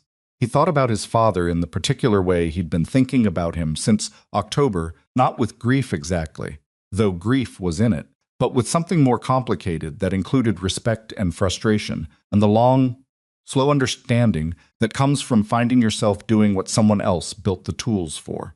His father had not been an easy man to know, had not been especially easy to love in the daily, specific sense of the word. He'd been present and absent in alternating rhythms that Nolan had grown up trying to predict, and the honest accounting of Arthur Mercer's fatherhood would include long stretches of emotional unavailability alongside the structure he'd built and the values he'd tried to pass on. Nolan had spent years being unclear about how to hold all of that at once. Standing in the hallway with the sign above the door, he thought he was starting to understand it better. Not to excuse the absences or the difficulty, but to see them as part of the same person who had sat down with an attorney and spent weeks building safeguards into a charter, because he knew, with clear-eyed specificity, that the things he cared about would be threatened someday by people who cared about other things more. That was not the act of a man who didn't love what he'd built. It was the act of a man who loved it in the only way he fully knew how, by trying to make it last. Nolan was not his father. He knew that. He'd chosen to work the floor instead of the executive suite, to be present in his daughter's life in ways his father hadn't always managed, to communicate more directly than Arthur ever had. But he was also his father's son in ways that he no longer tried to argue himself out of. And one of those ways was standing here in a hallway, looking at a sign with his father's name on it, and feeling something that was partly pride, and partly grief, and partly the particular satisfaction of a thing done right. Turned away from the sign. Tessa was waiting for him near the elevator, her coat on. "You okay?" she said. "Yeah," he said. "You have that patient safety committee thing tomorrow?" 9 a.m. First full session. She said it with the careful tone of someone who is committed to something and is still getting used to the weight of it. "They're going to ask me to present the new reporting protocol. You wrote it." "I know I wrote it. It's different presenting it in a room full of administrators." She pressed the elevator button. "Will you look at it tonight? The presentation. Just read it and tell me if it sounds right." "Send it over," he said. She sent it at 9 that night. He read it at the kitchen table of his short-term rental, the one 2 miles from Mia's school, which had a decent kitchen and a landlord who'd replaced the water heater without being asked, 2 qualities he'd come to appreciate. The presentation was clear, specific, and practical. It read like someone who understood the difference between a protocol that looks good on paper and one that actuates at 2 in the morning on an understaffed floor. Because Tessa was someone who understood that difference from years of direct experience. He sent her back 3 small comments about formatting and 1 suggestion about the ordering of the second section, and then he wrote, "This is good. It's better than good. They're going to try to complicate it, because that's what committees do to simple things. Don't let them." She wrote back, "I know how to hold a line." He believed her. The legal proceedings involving Grant moved through the winter at their own pace. There were 3 separate regulatory investigations and a civil action initiated by the hospital and the criminal referral that the board had made to the state attorney general's office based on the falsified patient safety records. Grant had retained a team of 4 attorneys and was cooperating with some inquiries while contesting others, which his attorneys had clearly calculated as the most advantageous posture. Nolan was deposed twice, once in the civil action and once by investigators from the health department. Both times he answered the questions he was asked as directly and completely as he could and volunteered nothing beyond the scope of the question, which Samuel had advised, and which also happened to be his natural inclination. He did not enjoy being deposed. It was not the discomfort of having something to hide he didn't, but the specific discomfort of being in a room where the goal was to extract information from him in ways he couldn't fully control, and where the other side was looking for edges in everything he said. He got through it by treating it the same way he treated a difficult night shift. Identify what needs to be done. Do it without embellishment. Finish. Go home. Warren Chu called him after the second deposition to tell him the financial conflict findings had been formally substantiated by the regulatory investigators and that the civil action against Grant's consulting entities was proceeding on a strong basis. "What does that mean in practical terms?" Nolan asked. "In practical terms, Grant Holloway is not going to be doing this kind of work again," Warren said. "What the final consequences look like depends on which proceedings move fastest and how his attorneys handle the various angles. But the core of it, the undisclosed dual-side arrangements, the falsified records, those findings are solid. What about the people who were harmed? The patients?" Pause. "That's a different and harder question. The altered records didn't result in documented patient harm in a form that generates individual liability claims. The near misses were near misses, not incidents with specific victims who can be named." "I know," Nolan said. "I know how the law works. I'm asking about the actual people." Warren was quiet for a moment. "That's outside my expertise," he said finally. "I know," Nolan said again. It was a rhetorical question. The answer to the rhetorical question was that the actual people, the patients who'd been on the 3rd floor and the community care wing during the months when staffing was quietly deteriorating in safety. Records were being cleaned up, didn't get a resolution. They got a continuation. The staffing levels improved when the independent administrator came in, and the false records were corrected, and the real numbers were visible. The new reporting protocol meant Tessa's committee would catch the next deviation faster. The consortium model meant the community care wing would keep its doors open. But the patients didn't get a moment in a hospitality suite where someone laid out the evidence and the board voted and things changed. They got slightly better conditions, and the knowledge, if they had it, that the place they depended on wasn't being sold out from under them. Which was not nothing, was in fact everything that Nolan had been trying to protect. But it was quieter than a resolution, and less satisfying, and it sat with him in the way that things sit with people who understand that systems don't provide closure, they provide, at best, slightly better conditions than before. He thought about his father again, and about what Arthur had understood when he built the safeguards. Not that crises would be prevented, that when they came, they could be survived. Vivian's situation resolved in the spring. The State Health Department review found that she bore executive responsibility for institutional failures in patient safety reporting during her tenure as acting CEO, even without direct knowledge of the specific alterations. The finding didn't constitute a criminal referral. The investigators concluded that the record supported Grant's team acting beyond the scope Vivian had explicitly authorized, though the scope she'd implicitly permitted was wide enough to constitute a serious regulatory failure. She received a formal sanction and a prohibition on serving as a licensed healthcare executive in the state for 3 years. Her attorney negotiated those terms over 2 months of discussions that Nolan knew about through Samuel but had no involvement in. She accepted them without contesting. He found out the morning it was finalized because she texted him, "It's done. 3-year bar. I'm going to take some time before I figure out what's next." He sat with his phone for a moment. Then he wrote back, "Okay. How's Mia doing with it?" "She knows. She said at least it's decided." Then she asked what was for dinner. He almost smiled at that. "That's Mia." "Yeah," Vivian wrote. "That's Mia." The divorce proceedings had been separate and quieter than the professional ones. They'd agreed, early and without significant conflict, on the parameters that mattered most. Mia's life would stay as intact as possible. No relocations without mutual agreement. No alienating the other parent. Liberal access for both of them. The financial arrangements were handled by attorneys and took longer than the emotional reality of the decision, which was that the marriage had ended somewhere in the 18 months before the gala, and both of them knew it. And the formal process was the documentation of something that had already happened. There had been one afternoon, in March, when they met at the school for a parent-teacher conference and sat side by side in small chairs across from Mia's teacher, who was talking about Mia's exceptional reading comprehension and her occasional tendency to argue her interpretations of assigned texts past the point of classroom manageability. Nolan and Vivian had looked at each other simultaneously at the phrase "past the point of classroom manageability," and they both almost laughed. And they hadn't, and the moment had passed. But it had also contained the whole thing, everything that had been real between them, and everything that was over, compressed into the 2 seconds of looking at each other and almost laughing over their daughter. He'd driven home from that conference thinking about the distance between what two people are to each other, and what they become and what they remain when everything else has been taken away. He didn't come to a conclusion. He didn't think conclusions were the point. Mia stayed with him 3 days a week and with Vivian 4, and then it rotated, and the arrangement had the slightly improvised quality of something built by 2 imperfect people trying to do right by a third person who was more perceptive than either of them gave her full credit for.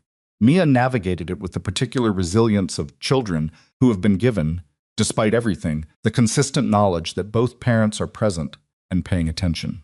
She had hard days. She had a week in February that Nolan spent a lot of time on the phone managing, talking her through a set of feelings she didn't have the vocabulary for yet, sitting with the phone pressed to his ear while she talked in circles, and he listened without trying to fix it, because sometimes the thing that helps is not the solution, but the presence.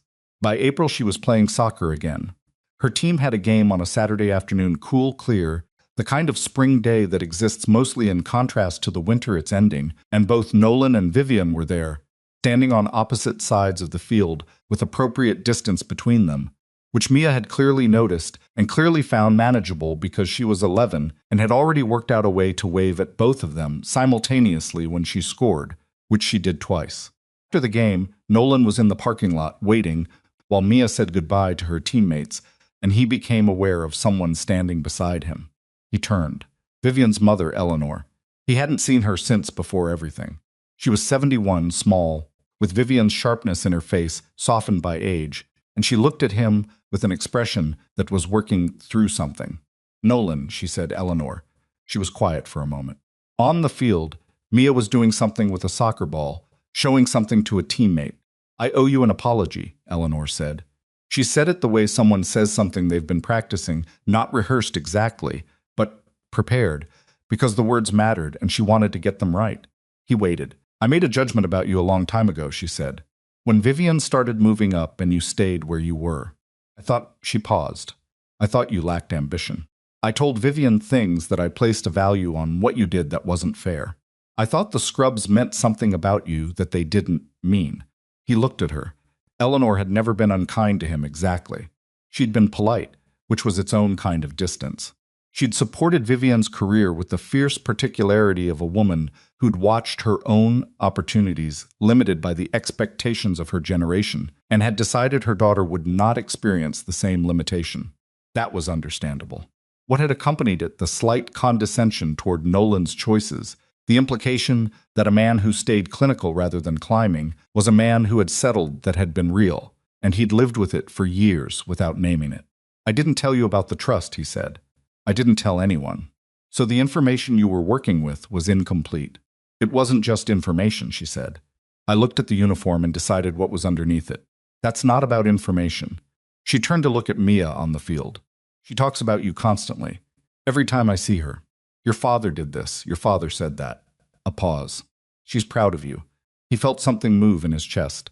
Not sentimentally, something more fundamental, like a weight shifting. I'm proud of her, he said. I know. Eleanor looked at him again. I thought you should know I was wrong about you. That I said so. She straightened slightly, with the dignity of someone who had done something difficult and was finished doing it. That's all. She walked back toward the field. He stood in the parking lot for a moment after she left, looking at Mia, who was now involved in some complicated negotiation with her teammate involving the soccer ball and apparently a phone, and he thought about the years of dinners and holidays and family gatherings where he'd navigated Eleanor's particular brand of polite underestimation, and about the fact that she had walked across a parking lot and said I was wrong without anyone asking her to, which was not a small thing for anyone and was, he suspected, a very large thing for Eleanor specifically. He didn't feel vindicated. He'd stopped needing vindication somewhere around the time he'd walked into the gala in the charcoal suit and sat down at a board table with 4 pillars of evidence and waited for 12 people to read. Vindication had a triumphant quality that didn't match the actual texture of what had happened, which was messy and costly and had required him to lose things he'd cared about in order to protect things he cared about more.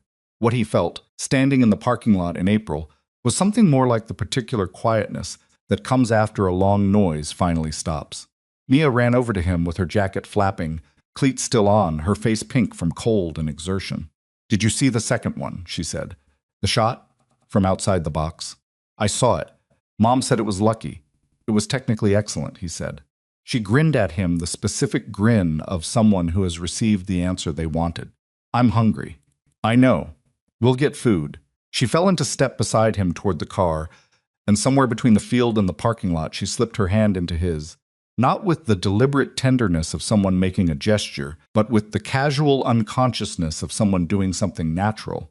And he thought about all the mornings he'd driven to work in the dark, and all the nights he'd driven home in the dark, and all the ordinary hours that accumulated into a life that was invisible to the people who ranked lives by titles and corner, offices and the prestige of the floor you worked on. He thought about what he'd said to Dr. Fenn in that first meeting. I want to go back to work on the 3rd floor. She'd asked if he was sure, and he'd said yes, and he'd been right. He was good at the 3rd floor. He knew its particular rhythms, the handoff at change of shift, the families in the waiting area trying to read nurse faces for information not yet officially given, the monitors and the sounds, and the way a room's atmosphere shifts in the 20 minutes before something changes with a patient. He'd spent 12 years learning those things, and the knowledge sat in him in a physical way, in his hands and in the particular attention he paid when walking past an open door. It was not glamorous knowledge. It was not the kind of thing that appeared on a resume in a way that made people take notice. It was the kind of knowledge that kept people alive. He'd understood that for years. What changed after everything was that he'd stopped feeling any ambiguity about it. The Arthur Mercer Community Care Center opened its doors under the new operating model in June, 14 months after the gala. It was not a finished thing. Nothing that large and complicated is finished at its opening. and the first year of the consortium arrangement would involve constant adjustment and occasional crisis, and the particular ongoing negotiation of institutions that have agreed to work together but are still learning what that means in practice. The day it opened under the new name and structure, Nolan was working a regular shift on the third floor. He found out later that afternoon, from a text Tessa sent him, that the waiting room had been full by 8 in the morning. Full before 9, she wrote. Standing room. He thought about 12,000 patients a year. He thought about the family he'd watched leaving the hospital on the October afternoon, after he'd been fired, the woman with the discharge folder, the teenage boy who'd held the door, the older man with the cane moving carefully into the light. He didn't know if they'd used the community care wing. He didn't know their names or their situation or what the visit had cost them or what came after it. They were strangers who had walked through his field of vision for 30 seconds on the worst afternoon of his year. But they were the people his father had built for. And they were the people he'd been trying to protect when he walked back into a gala with a charcoal suit and 4 pillars of evidence and sat down at a table and waited for people to read. He wrote back to Tessa, good. She sent back, that's it? That's your reaction? What do you want me to say? Something more than good. Thought about it for a moment. Then he wrote, my father built something that survived people trying to dismantle it. 12,000 people a year have somewhere to go because of it. I got to be the person who made sure that happened. That's more than good. I don't have a better word for it. Pause. Then, I have a better word, but it's 12 minutes long and I already decided not to give it. He smiled at his phone in the break room on the 3rd floor of Mercer Memorial, and Carol walked in to get coffee and looked at him and said, are you smiling at your phone like a person? Apparently. Good, she said, and poured her coffee and left. He sat in the break room for another 5 minutes before his next round. Through the window, the late afternoon light was doing something particular with the sky, the color of it before summer arrives fully. That specific shade of almost evening blue that exists for maybe 3 weeks of the year and then passes before you remember to look at it enough. He thought about the October afternoon in the parking lot when he'd sat in his car after they took his badge. He'd watched a family walk toward the parking garage, ordinary, purposeful, unremarkable, and he'd felt the weight of what he was trying to protect as something outside himself, something that didn't belong to him specifically, but that he was responsible for in the way you are responsible for things that have been entrusted to you, whether you asked for the trust or not. He hadn't asked for it. His father had built it into the charter and died before explaining all of it, and Nolan had spent 12 years working the floor without exercising it. And when the moment came, he'd exercised it because the alternative was watching something important be destroyed by people who valued the wrong things. That was not a heroic narrative. It was just what happened when you stayed present long enough to understand what you were actually protecting, and when you cared about the outcome more than about the cost. His phone buzzed again. Mia, this time, Dad, can we go to the park on Saturday? He wrote back immediately. Yes. The one near your apartment or the other one? You pick. The other one, she wrote. The one with the good swings. The one with the good swings, he confirmed. He put his phone in his pocket and stood up from the break room table. His next patient was in room 311, an older woman named Mrs. Garland, who'd come in for a cardiac monitoring stay, and who had, according to the overnight notes, spent the past 2 mornings asking anyone who would listen about the specifics of her discharge timeline because she had a garden that needed tending and an opinion about how long she'd been away from it. He walked down the hall toward room 311 with the particular unhurried pace of someone who is where he intends to be. Through the window at the end of the corridor, the evening was arriving. Sky had shifted from that deep transitional blue to something darker, and the lights in the parking lot below had come on, and the city beyond the hospital was doing what cities do, continuing, ordinary, indifferent, full of people getting through their days in ways nobody would ever film or document or build a case around. Nolan stopped at the door of room 311.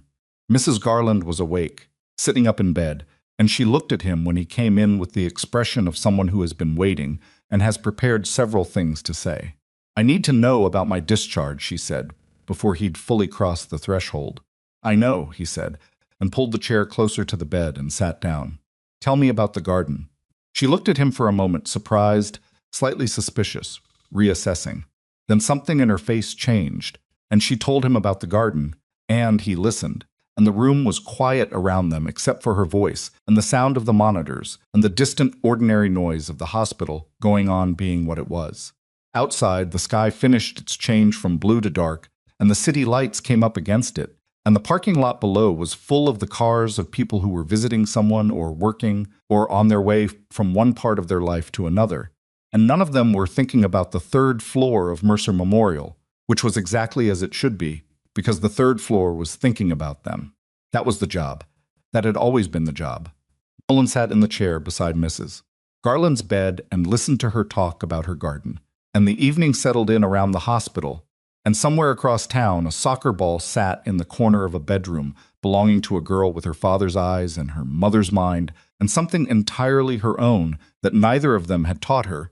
And on a Thursday afternoon in June, the waiting room of the Arthur Mercer Community Care Center had been full before 9 in the morning, standing room only, and the sign above the door carried a name that had belonged to a complicated man who had loved imperfectly and built carefully and left behind, in a sealed document and a Hartford server and a line of charter language that nobody had bothered to read in 30 years, exactly the thing that was needed.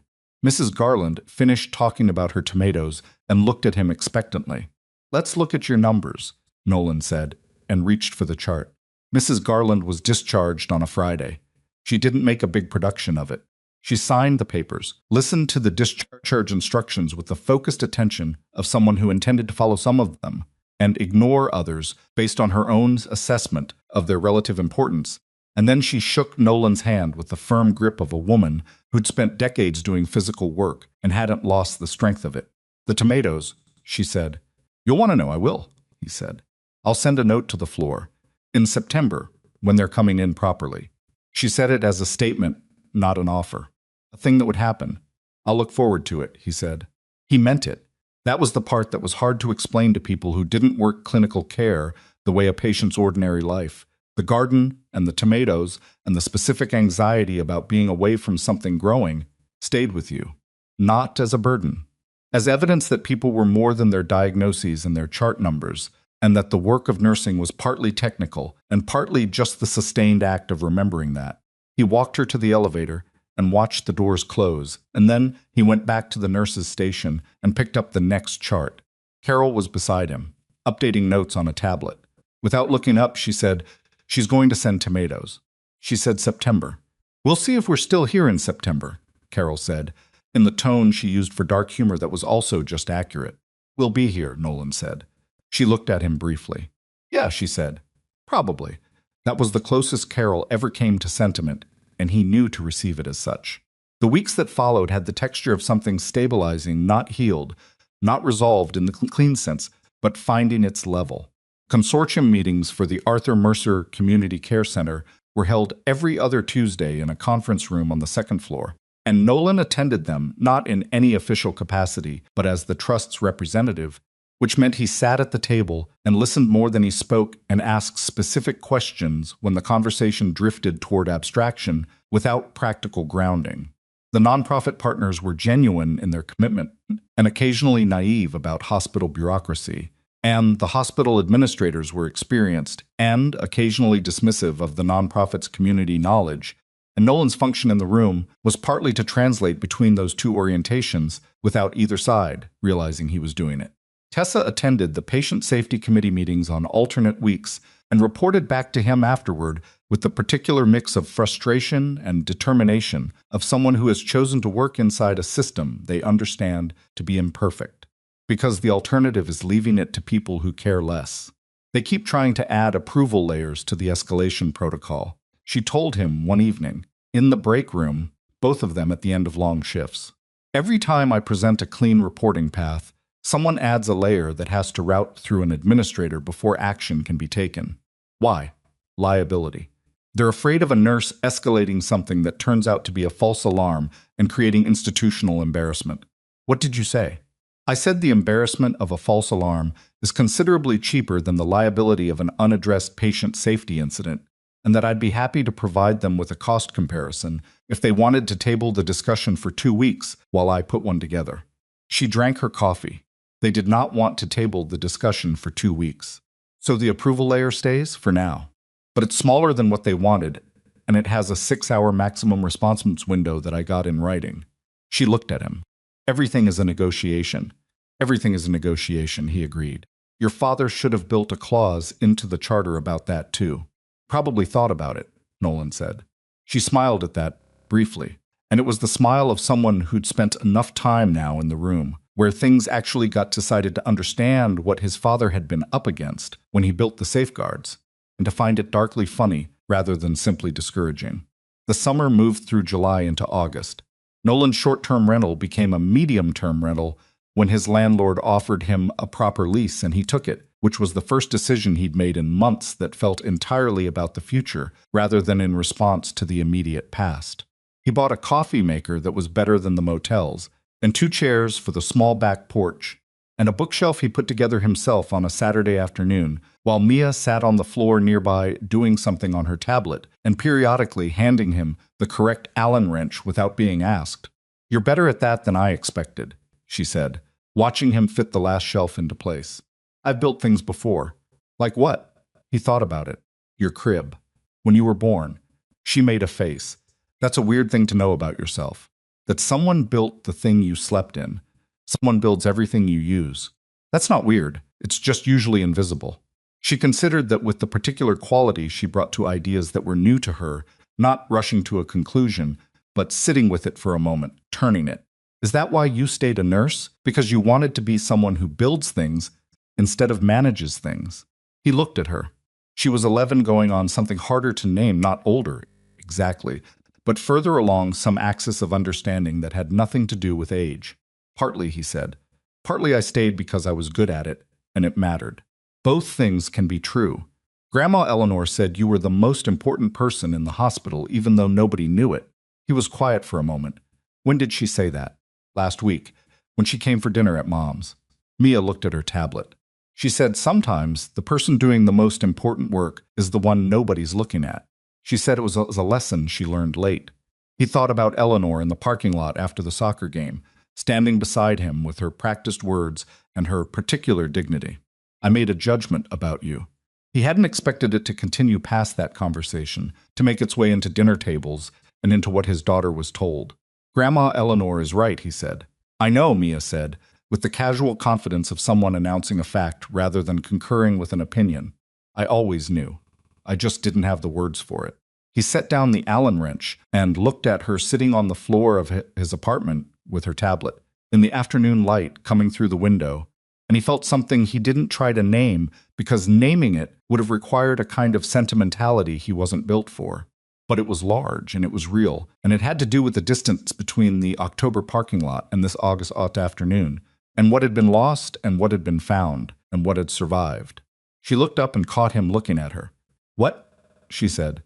"Nothing," he said. "You're doing the face." "What face?" "The one where you're thinking about something, but you're not going to say it." She tilted her head. "Dad, whatever it is, it's okay." He picked up the Allen wrench again. "I was thinking I'm glad you're here." She looked at him for a moment. Then she went back to her tablet. "I know," she said quietly, and left the rest of it alone, because she was his daughter, and she understood which things needed saying and which things were already understood. Park on Saturday was the one with the good swings. They went in the late morning, after Mia had slept in and Nolan had made eggs and they'd eaten at the kitchen table with a familiarity that had taken time to arrive at, but felt, now, like something they'd always had. Park was busy with the particular Saturday energy of a city and summer dogs. Children, older adults with coffee cups on benches, a couple throwing a frisbee with more enthusiasm than accuracy. Mia went directly to the swings. Nolan sat on a bench nearby and watched her, which was a thing he'd been doing her entire life in various parks, in various seasons. She'd grown since the last time he'd really looked not taller, exactly, but different in some proportion that he couldn't quantify, the particular shift from one phase of childhood to something approaching the next. He thought about what Samuel had said months ago, when Nolan had told him about talking to Mia after the firing. "She sounds like Arthur." He'd agreed then and agreed now, but sitting in the park watching her swing the arc of it, the way she leaned back at the apex without any apparent concern for physics, he thought she was also something his father had never fully managed to be, which was unself-conscious about what she was. Arthur had carried his authority like a weight he'd never put down. Mia carried hers like she'd been born with it and simply hadn't been told yet to doubt it. She'd figure out doubt eventually. Everyone did. But she'd start from somewhere better than most people started. After a while, she slowed the swing and dragged her feet and came to stop. And she walked over to the bench and sat next to him with the slightly breathless quality of someone who has exerted themselves pleasantly. "Can I ask you something?" she said. "Yes." "When you walked back into the hospital that night." "The gala." She looked at the park, not at him. "Were you scared?" He thought about it honestly, because she deserved honesty and always had. Yes and no. I wasn't scared of what would happen if it worked. I was scared of what it would cost if it didn't. Because of us? Because of the patients first. And yes, because of you. Not because of Mom, he paused. Because of her too. In a different way, Mia was quiet for a moment. A dog ran past chasing something. "She's doing better," she said. "Mom, she's been talking more. Like, actually talking, not just being organized at me. That's good. She told me she made mistakes, that she got lost in something, and by the time she saw it clearly, it was too late to stop without losing too much." Mia frowned slightly. "I didn't totally understand it, but I think I understood the shape of it." "The shape of it is enough," he said. "The details take longer." She nodded slowly. "She also said you could have hurt her more than you did, that you had the power to make things much worse and you didn't use it." She glanced at him. "Why didn't you?" He looked at the park, the frisbee couple, the dogs, the ordinary Saturday morning moving around them. Because the point was never to hurt her. The point was to stop something from happening that would hurt people who had no power in the situation. Once that was done, anything beyond it was just revenge, and revenge doesn't put anything back. Mia thought about that with her particular thoroughness. "That's harder than it sounds," she said. "It is," he agreed. "Most people wouldn't have done it that way." "Some people would," he said. "The ones who care more about what they're protecting than about how they look protecting it." She was quiet for another moment. Then she leaned sideways and put her head against his shoulder, and he put his arm around her. And they sat like that while the park went on around them, and the August morning moved unhurried through its own ordinary hours. He thought about 12,000 patients. He thought about Tessa in the committee room holding a line. He thought about Samuel opening a sealed envelope at 72, gravel voice and all, because Arthur Mercer had made him promise to wait until it was needed. He thought about the charcoal suit hanging on a bathroom door in a motel with a broken ice machine, and about the recording in his shirt pocket, and about the boardroom going quiet when Grant's voice came through the speaker. He thought about Mrs. Garland and her tomatoes. He thought about his father's name above a door.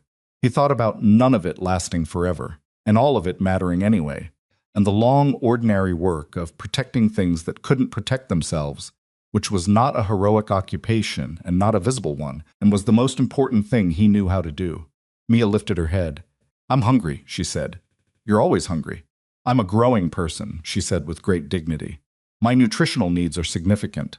He stood up and she stood up beside him, and they walked out of the park together into the bright, unremarkable Saturday, and the city went on around them. And somewhere across town, the Arthur Mercer Community Care Center was open, and the waiting room had people in it who needed somewhere to go and had found somewhere to go, and the third floor of Mercer Memorial was doing what the third floor did. And the safeguards built by a complicated man who had loved imperfectly were still standing, and would stand a while longer yet. That was enough. That was in the end exactly enough.